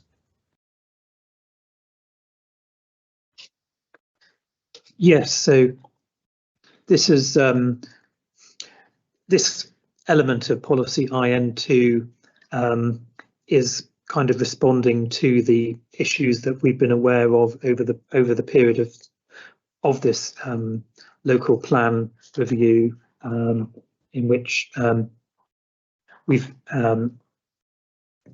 had engagement both with West Sussex County Council and also at certain stages the Department of Education, and I think the role of it we envisage would be providing, in the context of the picture as we understand it now, on the basis of the infrastructure plan and the delivery schedule, that would work as providing, I guess, a degree of flexibility, really, to allow for options that may be able to be provided on sites where the main proposed allocation is for use as housing. There aren't any specific proposals of that nature, but we would say that proposal in the context of the needs and the different types of needs identified can still play a role in providing a degree of flexibility there in terms of meeting the need given the land constraints. Okay. Thank you for that. I've got nothing further to say in relation to policy, or questions in relation to policy IN2, but as I mentioned a moment ago, behind or further on from these kind of two policies, we then have the planning obligations annex.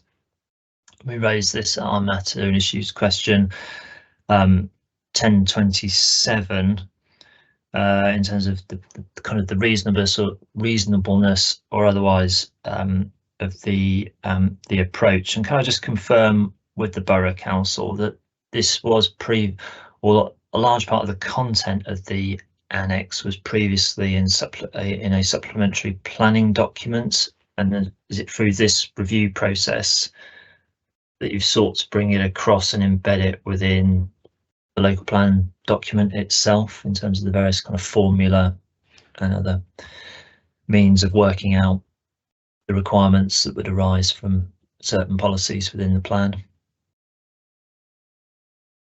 Yes, that is correct. We have a number of existing supplementary planning documents that involve that provide guidance on the adopted plan and on how the council would go about applying requirements, particularly in relation to open space. So our green infrastructure SPD has standards and financial details of financial contribution levels. Similarly, we have the affordable housing supplementary planning document and the guidance there about calculation of commuted sums. So when we were preparing I guess that approach is partly reflective of the Crawley being relatively dependent on smaller sites where financial contributions play a significant role as distinct from on-site provision in many cases in practice. So the approach taken by the Planning Obligations Annex is really, we're informed by the planning practice guidance suggestion that it's not appropriate to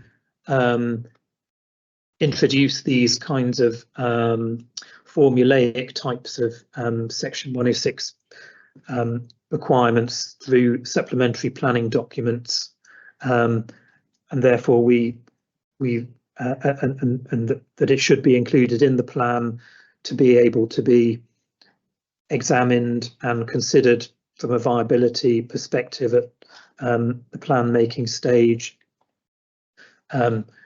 So we've been informed by that in particular, and also, of course, there is the government's intention to kind of take away supplementary planning documents, looking into the future. There are some of the content of that is sort of new. For example, the skills policy and the proposed contributions towards sustainable transport infrastructure are new requirements that aren't in any current SPDs, but that's the logic of the approach. It's not intended that the Planning Obligations Annex tries to anticipate every circumstance in which planning obligations could play a role, but we're really trying to identify those where we can anticipate that they're likely to arise. Thank you. So, Mr. Warren, for those who may sort of say, well, they might be concerned about whether there's sufficient kind of flexibility, is it the council's view that the annex provides a kind of a good and kind of reasonably detailed kind of starting point, kind of working out what's potentially required, but it's not necessarily going to precisely in every circumstance kind of work out what a site can kind of reasonably contribute towards or deliver? I think in relation to the financial contributions element of it, I mean, we do think that these are, we are seeking to to apply these to developments that meet the criteria for those being applicable, and accordingly we have taken account of them for viability purposes. We have, in terms of flexibility, the policy on affordable housing has provisions both with the kind of reduced affordable housing requirement for the town centre and consideration of the role of where exceptional circumstances might arise and the role of viability assessment in relation to those. So I think we are setting these requirements out on the basis of that we do intend to apply them. But I guess, and you may have seen, we've taken a slightly different approach in relation to the Gatwick Green allocation, to the extent that we aren't applying the sustainable transport kind of tariff style requirement in relation to that. We recognise that's the kind of strategic development within the plan that will have to take a specific approach and deliver its own on-site infrastructure. But more generally, for the types of development we're anticipating, we think that that these requirements are reasonable, but we also recognise that there are other cases. Other cases might arise where different types of obligations might be needed to be used that aren't anticipated in the planning obligations annex. Thank you for that. And obviously, this time last week we were looking at the various modifications to the annex in relation to affordable housing, where it kind of links through to policy H5. So I'm not going to revisit that today. You might be pleased to hear. So we've looked at those previously. Before I move on, then, in terms of the agenda, is anything further or final anybody wishes to raise in relation to either policy IN1, IN2, or the obligations annex?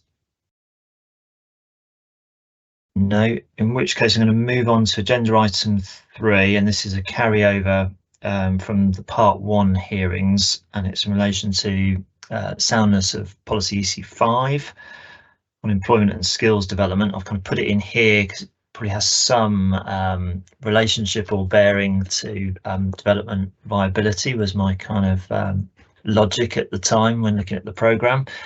And we previously raised, as part of Matters and Issues, question 433, whether the policy on employment and skills development was justified and viable, and whether there's any flexibility in terms of securing what the policy is seeking to achieve in terms other than a financial contribution under part 2 of the policy. I'm grateful that the council's produced a further note, I think document EG16, and there are related modifications, I think, in the current schedule of proposed modifications from the council. So can I invite, I think it's going to be Mr. Masson for the Borough Council, to kind of, I think, summarise, as I see it. I think there are 2 sort of principal outcomes from the further sort of reflection and analysis the council has undertaken, and I might then bring in Gatwick Green Limited for their views on this matter. So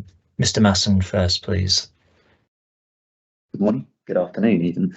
Hopefully you can hear me. Anthony Masson, yep. Senior Planning Officer at Crawley Borough Council. Yeah, I mean, shall I just start off just a little bit of background to the policy, if that helps? Yeah, I mean, essentially, the policy is really in place, recognising that I think despite Crawley's historically strong economic performance, there has been a long-standing disparity between what is on average a lower level of qualifications and income that's achieved by people that live in Crawley compared with those of the in-commuting workforce. So in terms of some of the sort of background behind it, we've seen the government's social mobility index, and unfortunately Crawley's ranking quite low to the bottom of that. We're 304th out of 324 local authority areas. So I think there's a recognition, certainly within the council, that it's important to try and address the skills gap. That will better enable local people to access some of the higher paid employment, and also help Crawley to offer the right skills profile to cater for some of the needs of employers. Just to mention very briefly as well that the skills gap is something that's also identified in some of the regional documents. So certainly the Coast to Capital Strategic Economic Plan picks it up, the Gatwick Diamond Local Strategic Statement, and also the Crawley Economic Recovery Plan. So that's some of the background to it.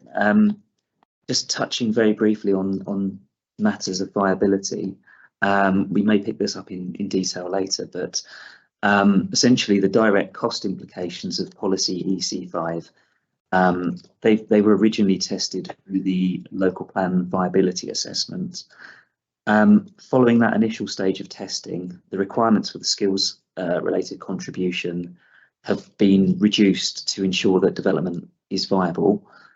The viability assessment following those refined assessments has confirmed that the plan does remain viable with the skills policy in, and that viability assessment has been further updated, which is reference DS/VA/01A. That's factoring in the additional requirements of water neutrality, and again that confirms that the plan remains viable. Just touching on the other elements of your question, I think there was a question asking if it's intended that both criteria of the policy would apply, and the intention is that that is correct. So the first element of the policy is to ensure that major developments effectively help to meet initiatives that are identified in the Crawley Employment and Skills Programme. That has a key objective of looking at apprenticeships, training, job opportunities through new development. And those measures would be secured through submission of a site-specific employment and skills plan. The second element is the proportionate financial contribution towards Employ Crawley. I can provide some background on that, but essentially it's a council-run initiative that's been in operation since 2017. It provides various different interventions to help local residents to access free advice, bespoke employment support. It's been very positively received. In the last calendar year, it's helped 196 residents into work, and it's delivered over 3,200 wider interventions in the form of job searches, interview advice, CV advice, etc. So it's a very successful initiative locally. I think in terms of the explanatory notes that we've prepared, that particularly picks up on some of the points that were raised in the representations submitted by Gatwick Airport Limited and also Gatwick Green Limited. I think the two elements of it were, the first one was, I think Gal had commented that the formula that we're using to calculate the financial contribution should be using the employment self-containment rate, which is the percentage of people living and working in Crawley expressed as a percentage of the total jobs. And that was rather than the approach we had in the submission plan, which was referred to as the resident self-containment rate, which was a proportion of people living and working in Crawley expressed as a percentage of Crawley's working population. I'll touch upon that in a second. Just to pick up on the second element that was raised in the reps, which was raised by both Gatwick Airport Limited and Gatwick Green Limited, which was effectively asking the council to look at flexibility with regards to the financial contribution in terms of achieving the policy objectives in ways in lieu of a financial contribution. So beginning with the skills formula, at the Part 1 hearings last November, the council agreed that we would be willing to look at amending the formula for the skills contribution. But I think that was with the rationale that it would be provided that we would not be impacting negatively on whole plan viability. I think at that time we also noted that the 2021 census figures were due to be published, and if those were available, they should feed into any revised formula. We can confirm that the census data, or the relevant data set, has been published. So that is the origin destination data, England and Wales census 2021. That data has identified that there is 44,335 people who are living and working within the borough. Just for comparison to the previous set of figures in the local plan, previously based on the 2011 census, that was 36,583. So there has been a change there in that the number of people living and working in the borough has gone up. The second element is we do have updated job figures for Crawley. That's taken from the NOMIS ONS Business Register and Employment Survey, and that confirms that as of April 2021, there were a total of 85,000 jobs in Crawley. I think it is important to caveat those figures were recorded at the time of the COVID pandemic, and that's possibly going to have influenced both the number of people recorded as living and working in Crawley, because you're likely to have had more people working at home during that time. And it's also affected the total number of jobs in Crawley. We know, again, we mentioned in the stage 1 hearings that Crawley was obviously particularly affected by the pandemic, and there was a number of jobs lost as a result of that at that time. We are proposing to use those figures essentially as the census does represent the most up-to-date ONS data that we have available, and to a degree is representative of the post-pandemic situation, albeit with the caveat that our understanding is that Crawley's economy has continued to incrementally recover from the pandemic. Long story short is that the revised figure to feed into the equation, I think previously we were assuming for a 65.7%, what was notionally referred to as the resident self-containment rate. Looking at the revised approach suggested by GAL and using the updated figures, we now have a employment self-containment rate for Crawley of 52%. Plugging that into the overall formulas, that does have the effect of reducing the overall financial contribution that would be sought, and therefore it has an overall positive effect on whole plan viability. So on that basis, we are proposing to make that change as suggested by GAL. We have set that out in the note that you have referenced, and also those modifications are set out on pages 63 to 66 of the schedule of proposed modifications version 5.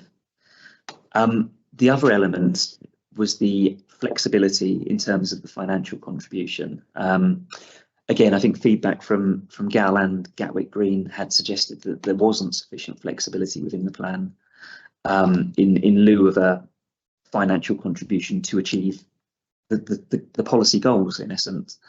I think as a council we acknowledge that that is a fair point. There may be scope for certainly on larger sites or larger operations to contribute more effectively to employment and skills development through alternative measures.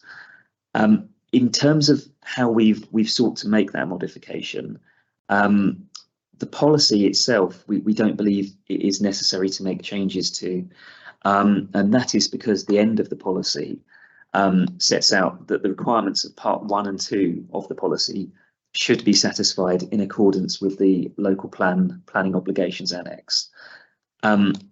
So what we are proposing is additional wording, a short reference in the supporting reason justification to the policy, referencing that policy flexibility, and then probably the key modification is actually proposed to the commercial development aspect of the planning obligations annex, which we're proposing to slot in at page 283.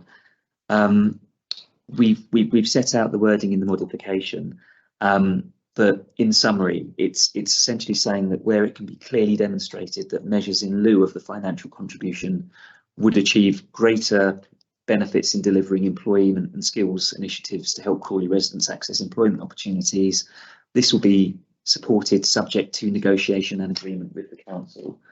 That is essentially the mod, and again, that's set out at pages 63 to 66 of the schedule of proposed modifications. Just really in closing to note that proposed modification has been agreed by Gatwick Green Limited and is set out in the updated Statement of Common Ground. And the reference to that document is PS/CBC/SOCG/20. So hopefully that helps to provide a bit of an overview of things. Obviously happy to try and help with any further questions that you have. Okay, thank you. Thank you for that, Mr. Masson. In terms of the amendment to the formula from the 65.7 to the 52, and I note the council proposes that as a modification. Is that necessary so that the formula is justified? That be the rationale for making that change? Yeah, in essence, I think we've worked out the formula and have sought to use formulas as a basis that other London boroughs in particular have used as a basis for this. I think Gatwick Airport raised the point that actually we hadn't quite used the correct metrics in essence to plug into that formula, and having discussed that with our economic regen team, we think that is a fair point. So we take the point that Gatwick have raised, and really the change in the formula, so the change from the 67 to the 52 is the outcome of amending those figures based on Gal's suggestion and actually the confirmation from our economic development team that is the correct approach. Okay, thank you for that. And in terms of the proposed point on flexibility, and I note the council's approach does not involve a modification to the policy itself, but in terms of the additionality to the planning obligations annex, worse, I think, as the council says, if it's particularly a larger or more strategic development that could presumably support and deliver something other than a financial contribution, something more directly that related to that development. The end of the proposed modification says that that'll be secured by way of a legal agreement.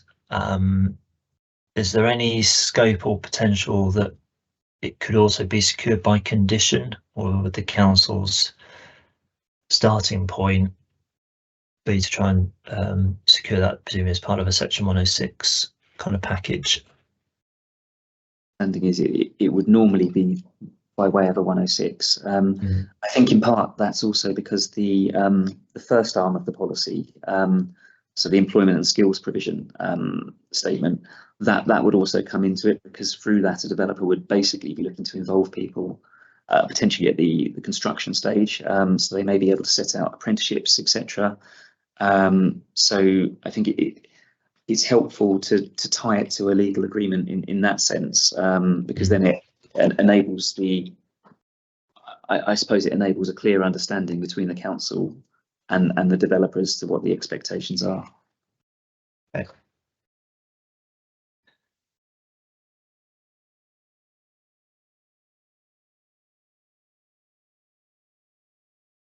Great.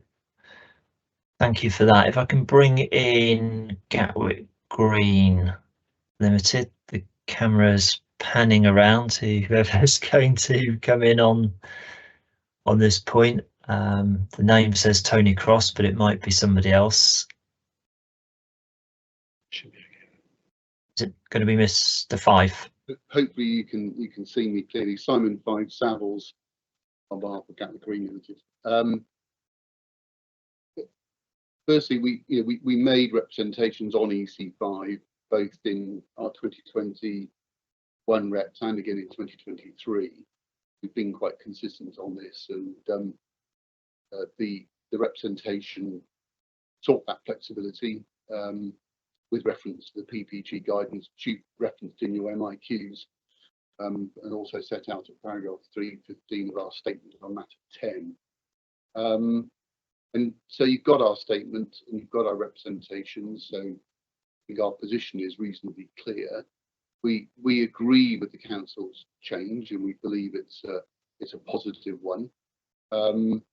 Not least because the nature of Gatwick Green and its sort of predominance of new generation logistics, which will attract a workforce, a range of skills, in fact, but particularly a range which includes some high technical skills and professional skills, managerial skills, as well as others. So in that sense, we've always seen Gatwick Green as being important to helping the diversity of Crawley's economy and Crawley's workforce. I think we're making a great contribution towards that. And the position we've always taken is that there is potential to include within Gatwick Green a training skills development facility linked to the predominant use of new generation logistics, which could provide significant benefits. And that is something we didn't want to lose sight of, because we were sort of, as it were, potentially shoehorned to make a contribution. So we welcome the council's change. We think it's a good one. We think it's aligned with planning practice guidance, and so we fully concur with the proposed modifications, and so that's set out clearly in the statement of common ground with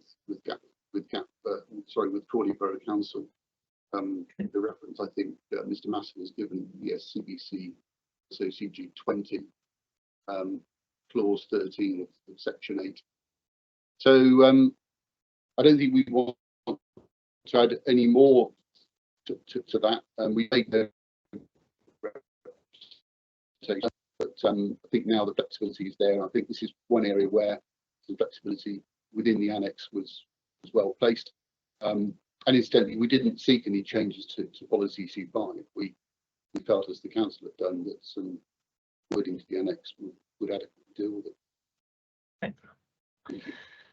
Thank you for that. I mean, obviously, if this goes forward as a proposed main modification, then obviously Gatwick Green and others would have a further opportunity to comment on it as part of that consultation. I've just got a final question for the Borough Council, probably for Mr. Masson, on this policy and in terms of how it's intended to be implemented before we move on to plan-wide viability.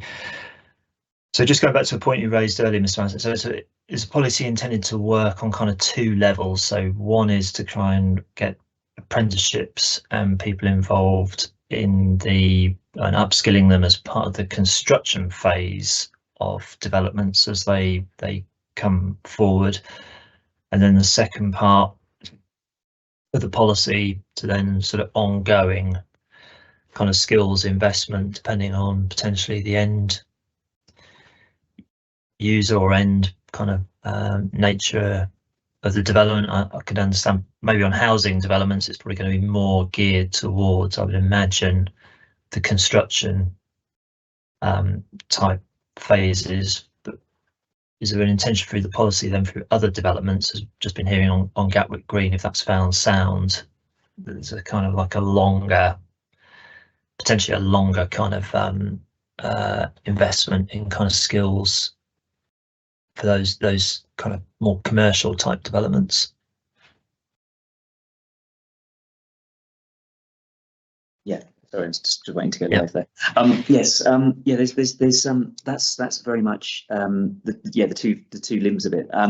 I think with the first part on the employment and skills plan, the policy does include wording where if there is a known occupier or an end phase user, we would look to see if there are opportunities there as well. So it's not necessarily limited to the construction phase. It will be for a lot of the developments, but if there's a particular operator or a known operator, then there is the opportunity there for that employment and skills plan to have, you know, potentially trainee positions actually within that company as well.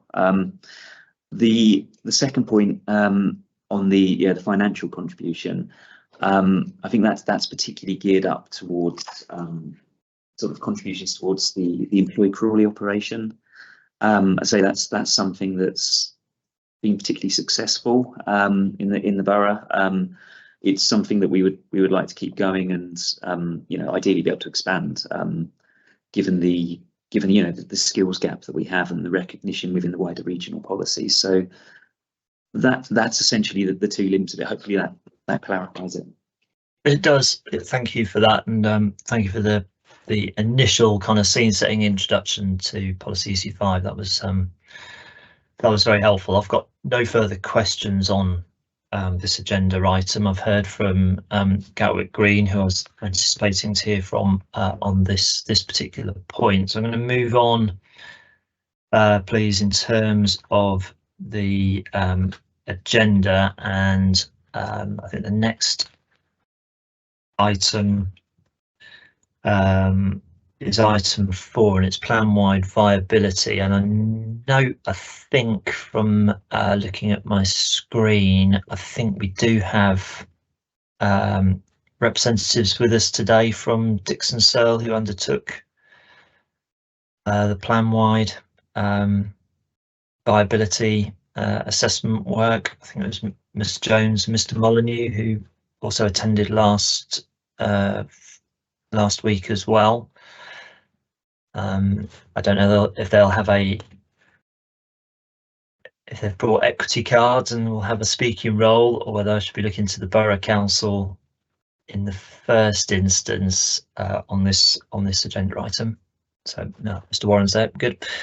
Okay, so just on plan-wide viability, we obviously set a number fairly sort of broad massive issues and questions, I think, reflecting that I think in our view there are not the kind of the concerted or kind of significant representations on plan viability that you might get in other parts of the country, but nonetheless we do want to understand whether, as we say, our plan, our MIQ 1029, whether the plan's requirements as a whole put the viability of its implementation at serious risk. Now, we're obviously read and we're mindful that the viability update assessment in 2022 focusing on 3 typologies in terms of ensuring, I think there will be sufficient viability when looking at particularly some of the further changes that are coming down the track, and we appreciate the selection of those 3 typologies probably aligns to where the majority of development that is going to meet and deliver the plan's requirements are going to come from. I suppose our attention might be drawn to whether smaller sites, where they're going to sort of potentially feed into particularly the windfall supply, whether there is anything in the 2022 update that would indicate viability on smaller sites might be particularly sort of tight or marginal, whether there's any kind of inferences that can be drawn, or whether we can find sufficient assurance within the viability update that by looking at those 3 typologies, it's covering sufficient ground to provide that confidence that key components and sources of supply, particularly for the the housing numbers will still come forward when taking into account all the policy requirements. So a broad question there, Mr. Warren. I think it kind of logically flows on from our MIQ 1029. So I'll give you first opportunity, and then I've got some more specific questions about parts of the viability appraisal. Thank you. I think in terms of the smaller sites, I think we're informed by the findings of the 2021 assessment that the viability picture in relation to those, both in a kind of greenfield scenario and in brownfield, was relatively favourable. So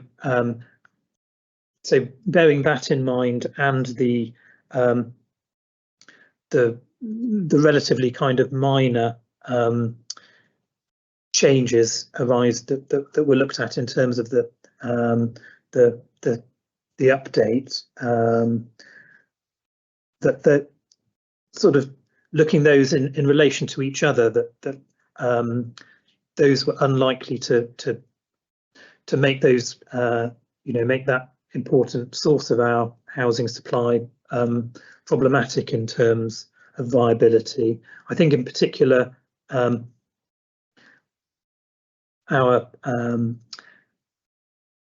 our concerns about the impacts of the kind of additional costs were perhaps particularly in relation to medium-sized brownfield sites in a sort of relatively urban, higher sort of density location, and keen really to get it right in terms of those, and our thinking would be that sort of subject to those looking okay in terms of viability, then the smaller sites are likely to be to be able to sustain those changes. But yes, I'm very happy for Dixon Sill to kind of provide further detail on that, or help you with your additional queries. Okay, thank you. And will it be Ms. Jones to largely assist on this? Can you hear and see me okay? I can, thank you, yes. My name's Helena Jones. I'm Associate Director at Dixon Sill Partnership. I worked on both viability studies alongside my colleague Nick, who's with us today. Just building on what Ian said, really, yes, the viability update did focus more on sort of key typologies that are likely to come forward over the plan period, but that's then not to say that the overall tone of viability that those results presented isn't also applicable to smaller sites as well. So, and also taking into account that the cost implications of water neutrality and electric vehicle charging points are, in the grand scheme of things, very small, minor costs. I mean, we're talking 1% of bill costs and less than 1% of bill costs in some cases. So generally, the impact of those additional costs are very small, and viability overall at this high level is not impacted. And I think we would say, based on our experience, that would and should also align with smaller sites as well. The original viability study, the results on those smaller sites were, in our view and experience, strong enough to withstand those additional cost requirements. Thank you for that. And in terms of just looking at the plan-wide viability assessment more generally, and some of the kind of the key inputs that went into that piece of work. I mean, looking at it, obviously, from applies the recognised residual land value modelling approach consistent with planning practice guidance. I think from what I can see, you've used, is it the Argus appraisal tool, which is a kind of recognised product? Yeah. So looking at some of the kind of key inputs, I mean, starting with things like build costs. I mean, as inspectors, we're often now being presented, you know, build costs are going up significantly, compounded to some extent with further sort of inflationary pressures. I think you looked at this as part of the 2022 assessment, and you've used the BCIS figures. Is that correct? Yes, that's correct. Yes, we used BCIS figures in both the original study and then as part of the update in 2022. And in terms of the increase in build costs, I mean, I appreciate it's a moving picture, and we've got to draw a line in the sand somewhere, and 2022 wasn't that far away. Is the increase in build costs to any extent being offset by increase in sales values? So I wouldn't necessarily suggest things have perhaps balanced out exactly, but is there enough to kind of say, well, any increase in build costs actually hasn't had a material adverse effect on overall viability? Yes, that's right. So we looked at this quite recently in the run up to the hearings. So building on the 2022 study, build costs according to the BCIS all-in tender price index have increased 17.2% since the original local plan viability study in 2020, finalised in 2021. And from that same data point, house price index has increased by 19.7%. So there is a marginal improvement on house prices versus build costs. So yes, currently, yes, house prices have increased a bit more than a build cost. So the overall viability position has improved slightly. So yes, you're right, it has balanced out. Okay, so and those figures you've just quoted were since was it 2020, since the 2021 study? Is that correct? Yes, that's right. I think my colleague Nick might want to add. Yes. Hi. Don't know if you can hear me. Yeah, Nick Molyneux, Dixon Cell Partnership. I just wanted to add to that. Obviously, the development value is a larger number than the build costs as well. So if both increase by the same percentage, it does actually slightly improve viability. But I also wanted to add that, you know, this is a local plan high level viability study. So although we base it, as you have to, on the present day costs and values, we have to take a view about what a lot of the assumptions are going to do over the course of a plan, and it shouldn't necessarily be fixed at exactly what the costs and values are on that day, because obviously this is going to go through economic cycles, and things will get better and worse at different times. So we have to take an overview in that sense as well. We also acknowledge within our report, I believe, that viability is a dynamic scenario. So, you know, it is right that our study included a range of sensitivity tests throughout on values and build costs as part of the specific sites testing. So we have approached the assessment in line with the PPG and national guidance in that way, to acknowledge this high level view that takes place over you know, economic cycles. Thank you for that. And obviously in terms of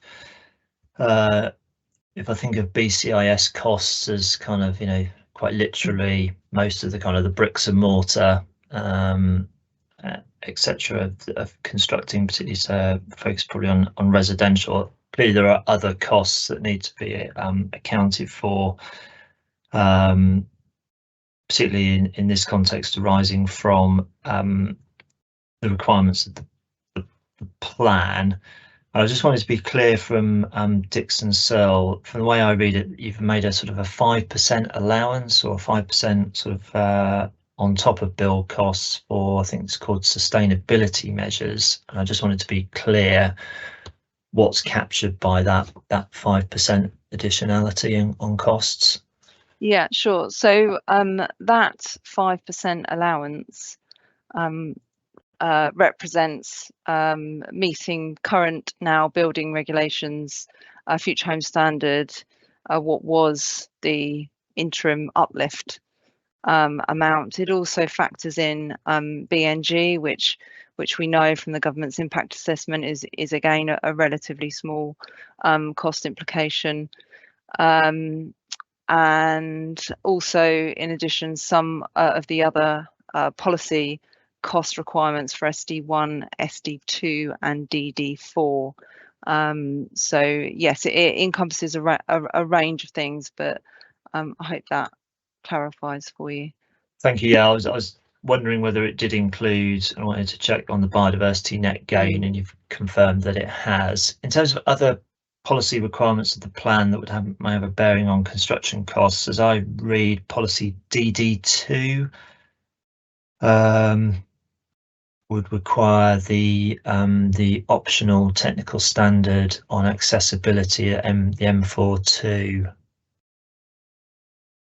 We've allowed a separate cost allowance for that. It's set out in our appendix 1 of our original assessment. We've applied that again as per now building regulations on 100% of units, and there's costs ranging from 1,646 for flats up to 2,447 for houses, and that's based on government information that we've referenced within our report. Thank you. Thank you for that. Was there anything further, Mr. Warren, you wanted to come in on that particular point? No. That's fine. Yes, I think I'm very happy with the responses we've just heard. Okay, good. Thank you. And then in terms of other kind of costs, I think you've made a I think it's described as a construction contingency, so some allowance if obviously things do not go according to plan. Not that builders ever do that, but so it's around about 5%. I mean, is that? Yeah, that's a standard sort of contingency allowance. I would add that within some of the specific site testing that we conducted, I think when we discussed Tinsley Lane last week, we allowed for an increased contingency allowance on that site of 10% to allow for any uncertainties at the time that we didn't know about. So for the majority of, for all of the typology testing, yes, we've allowed a 5% contingency, but for some of the specific sites, we have increased that. So yeah. And I see the work has taken into account an allowance for Section 106 costs on a per dwelling basis, and has factored in, obviously mentioned a moment ago, the council obviously is a CIL sort of charging authority, and then obviously allowances for things like professional fees. In terms of that I'm sort of describing it as a cost, but in terms of making allowance for kind of profits, I recognise figures such as 6% for affordable housing. I think that's not come as a particular surprise. 12% on first homes. I sort of appreciate we're sort of relatively early in the kind of lifespan of first homes, and then 17.5% on market housing. Is a 17.5% still a reasonable figure? Are there any indications that market conditions might warrant a higher kind of developer profit on market housing, or is 17.5 still a valid kind of figure? Yeah, so at the point in which we conducted the study, the PPG references the range of 15 to 20%, and we feel that 17.5% was an appropriate profit assumption to make. And given we also conduct site-specific viability assessments on behalf of local authorities all over the country, including Crawley, and we continue to see 17.5% profits being put forward.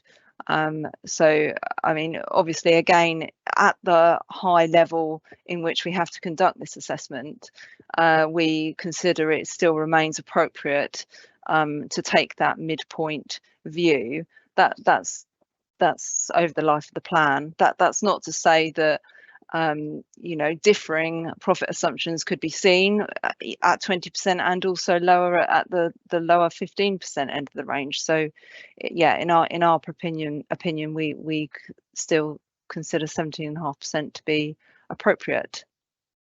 Okay, thank you for that. Now, we referenced a moment ago the increase in house prices since the 2021 study. In terms of the methodology of the work you've undertaken, as I look at, you've looked at sales value levels. I think they're abbreviated to VLs in the borough by scheme location and type.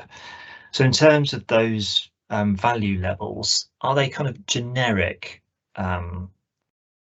value levels, as it says on the tin, that's the value it gets to, or is it something that's tied to a specific kind of geographical area? So value level 1 equates to this part of the borough, value level 2 is another, or is it more sort of blended than that? It's wherever you kind of reach those value levels. No, it's a bit more blended than that, although we do align again in our Appendix 1 document. There's a sort of indicative value level by location table. So we have aligned areas in the borough to those value levels. However, and I think we mentioned this in our report, that you know, in some cases you can see the high the whole range of values across all areas. It's not so clear cut as that it's fixed and, you know,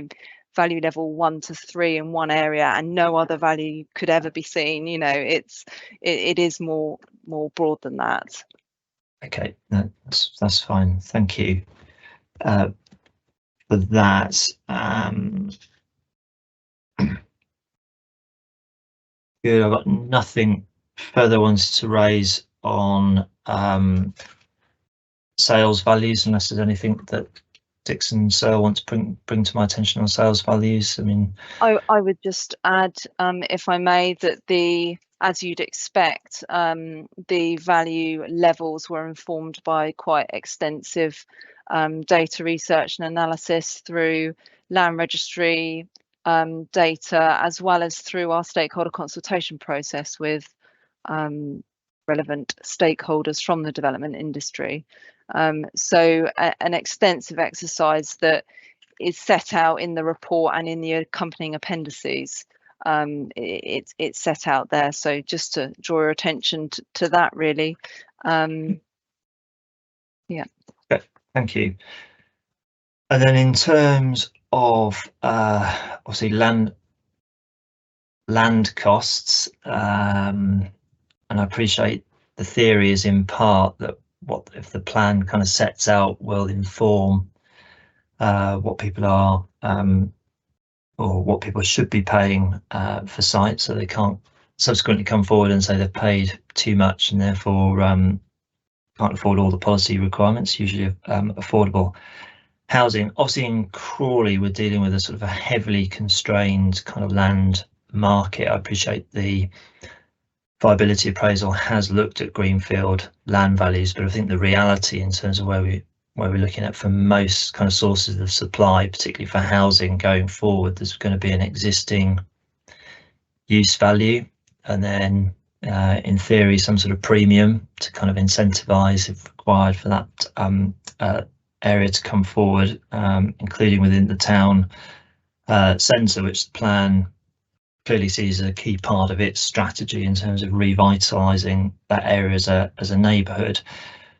Certainly from my experience of other sort of plan examinations, kind of getting the data to kind of inform existing use values can be quite tricky. What's been your experience in Crawley in terms of coming up with the kind of the values that you have in terms of, as I read them, ranging, if we put greenfield to one side, but in terms of existing uses, from about 850,000 per hectare for sort of the lower grade former industrial sites, all the way through to, I think you describe it as an upper previously developed land benchmark of 2.5 million per hectare. Yep. How have you gone about getting that critical that critical data? Yeah, if I can chime in there, sorry, Helena. Right. But yeah, as you say, benchmark land value is one of the hardest parts to sort of focus in on for viability. So the data that's available, we start by looking at Department of Levelling Up, Housing and Communities land value estimates for policy appraisal. That was last sort of updated in 2019, 2020. So that gives some broad indications for the area. And then we look at obviously what the typical existing sites are going to be. And as you said, most of Crawley's supply is coming forward on previously developed land in the town centre area. It's helpful that we've actually done quite a few site-specific viability reviews on, former office blocks and various previously developed land uses in Crawley. So that experience has fed into it. We also look at the CoStar commercial database. We look at advertised prices for sites and buildings. And it's really a process of triangulation really with all those things, and above all focusing on the PPG approach, which is existing use value plus a suitable premium to release that site for development. It's also worth saying that you have to bear in mind that the very highest value commercial sites are less likely to come forward for development, because if they are a successful commercial business, then they're probably needed for that operational use, and they're probably generating revenue anyway, so they're less likely to come forward and be sold for development. So that's another thing we kind of factor in. But the upshot of all that is that we think the typical range is the sort of 1.5 to 2 million per hectare previously developed land. That sort of bracket is your most common benchmark land value for the purposes of this study. Would you agree, Helen? Yeah, particularly in the town centre as well. As Nick said, uses that would align with higher land values are not likely, that they're already viable in their existing use, so they're not likely to come forward. I would also add to what Nick said in the stakeholder consultation process as well. Put forward questions about land value and benchmark land value and premium. So that also fed into our study in coming to these range of benchmark land values upon which to consider viability within our assessment. Thank you. I mean, in terms of overlapping into its point C of my agenda on this point, and it comes back to a point I think Ms. Jones you raised last week when we're looking at the town centre, and obviously this now has a knock-on effect in terms of affordable housing and the need to just make the distinction on the affordable housing policy. I think so. It comes back to this point of the existing use value and the cost or value that's obviously embedded within those businesses or buildings. I mean, is there any signs or indications of things, markets potentially, structurally changing in terms of demand for retail, office with working from home, etc., that may lead to, I don't know, more of a sort of a shuffling or less of a value or a demand for some of the sort of types of buildings within town centre locations? Hence, I think in terms I don't think Crawley's immune from permitted development right pressures on certain buildings, or whether the market finds its place, and if you want anything further to come forward, it's probably going to be within these kind of higher values. Possibly. I think with offices, it does depend a bit on the condition of the offices as well, because I think your sort of grade A modern kitted out offices are still popular, but then there are ones which are probably too expensive to bring up to a modern standard, so they're the kind of ones that are more likely to come forward. So there's that dynamic to it. Obviously retail has become less popular, and you're getting more likely to see those sorts of buildings come forward. But as you say, there's also permitted development going on, which doesn't provide for affordable housing, for example. So overall, as I say, we think that one of the reasons for the town centre viability conclusions is it will have to meet that sort of 1.5 million benchmark in many cases. It's worth adding as well that our viability results in some cases do support an increased benchmark land value at the upper end of our range. So it's not as though we've reviewed the results and only focused on 1.5 million or 850. We've looked at the whole range across the whole suite of sensitivity testing that we undertook as part of the assessment. So across all of those value levels, it's also worth noting, of course, in the town centre that, especially if it's flatted development, we'd be looking at the sort of higher sales values than in a sort of more outside of the town centre location for obvious reasons, recommuting and things. So when reviewing the results, we've also had that in mind as well, which I think is an important point to look at. I mean, I can go into more detail on specific results if you wish, but yeah. That's I think for this stage and for this hearing, that's fine. As so, we've got the kind of the two parts to the plan-wide viability assessment. So that's fine. That's already before us.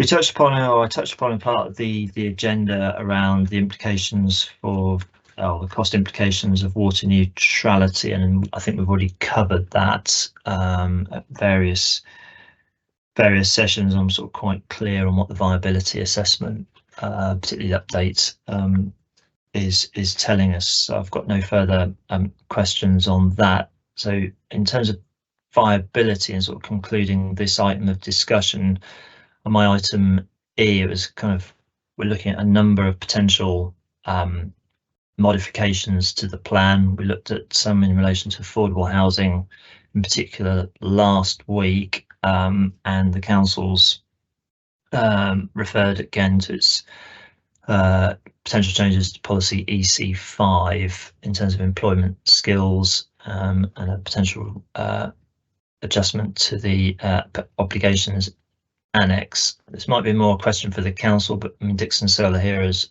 well, is whether the various modifications, I mean, whether we can take it that they are potentially there to largely ease viability pressures to the extent that they do exist in Crawley, particularly in relation to the proposed modifications on policy H5, affordable housing. Yes, so our expectation would be that the proposed modification on H5, particularly the greater flexibility in terms of for C2 developments and the kind of net sales area approach we've outlined would be going in the right direction in terms of viability. And as Mr. Masson was saying earlier, the change in relation to skills, the skills contribution is in the same direction. So any change really from what you've seen in the viability assessments is in a positive direction. But I'm sure Ella and Nick are happy to confirm that. Thank Yeah. you. Is it, yep. Sorry. Yeah. Yes, that's right. Yeah. Just confirming what Ian said there. The cost implications of skills is minor. It's between 0.3 to 0.8% of bill cost. You're looking at £7 per square metre, I think, overall. And sorry, I've forgotten the other point. Yeah, I mean that's within the range that we'll see, for example, the BCIS rates moving round over time anyway. So it's in terms of our level of assessment, it's not really significant enough to move the results up or down a bracket. Okay. Thank you for that. I mean, as I sit here now, I don't think there's anything from the plan examinations process. I don't think we're recommending that there's any further viability work needs to be undertaken in terms of us reaching a conclusion on plan soundness. Is there anything else? I mean, I'm mindful there are other people in on this hearing who've got interests in sites or developments within the borough. I say there'll be various main modifications that will be consulted on in due course, so people can maybe keep their comments or want to make further comments at that stage. So I think for this morning's session, I'm going to probably now draw things to their conclusion. Can I thank the council for arranging for Dixon Searle to be here for this this morning's session. That's been helpful in terms of understanding or making sure I'm understanding the aspects of the viability appraisal work correctly.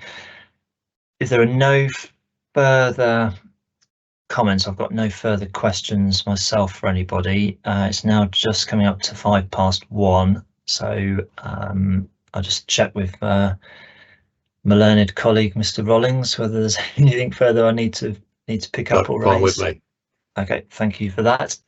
In which case we'll now take for the wider examination the lunchtime break, but I think that now brings this call to its conclusion. So can I thank everybody for their participation, and you're now able to leave this call, and then we'll be resuming with the council at 2 o'clock for our final session of these hearings. Thank you, everybody.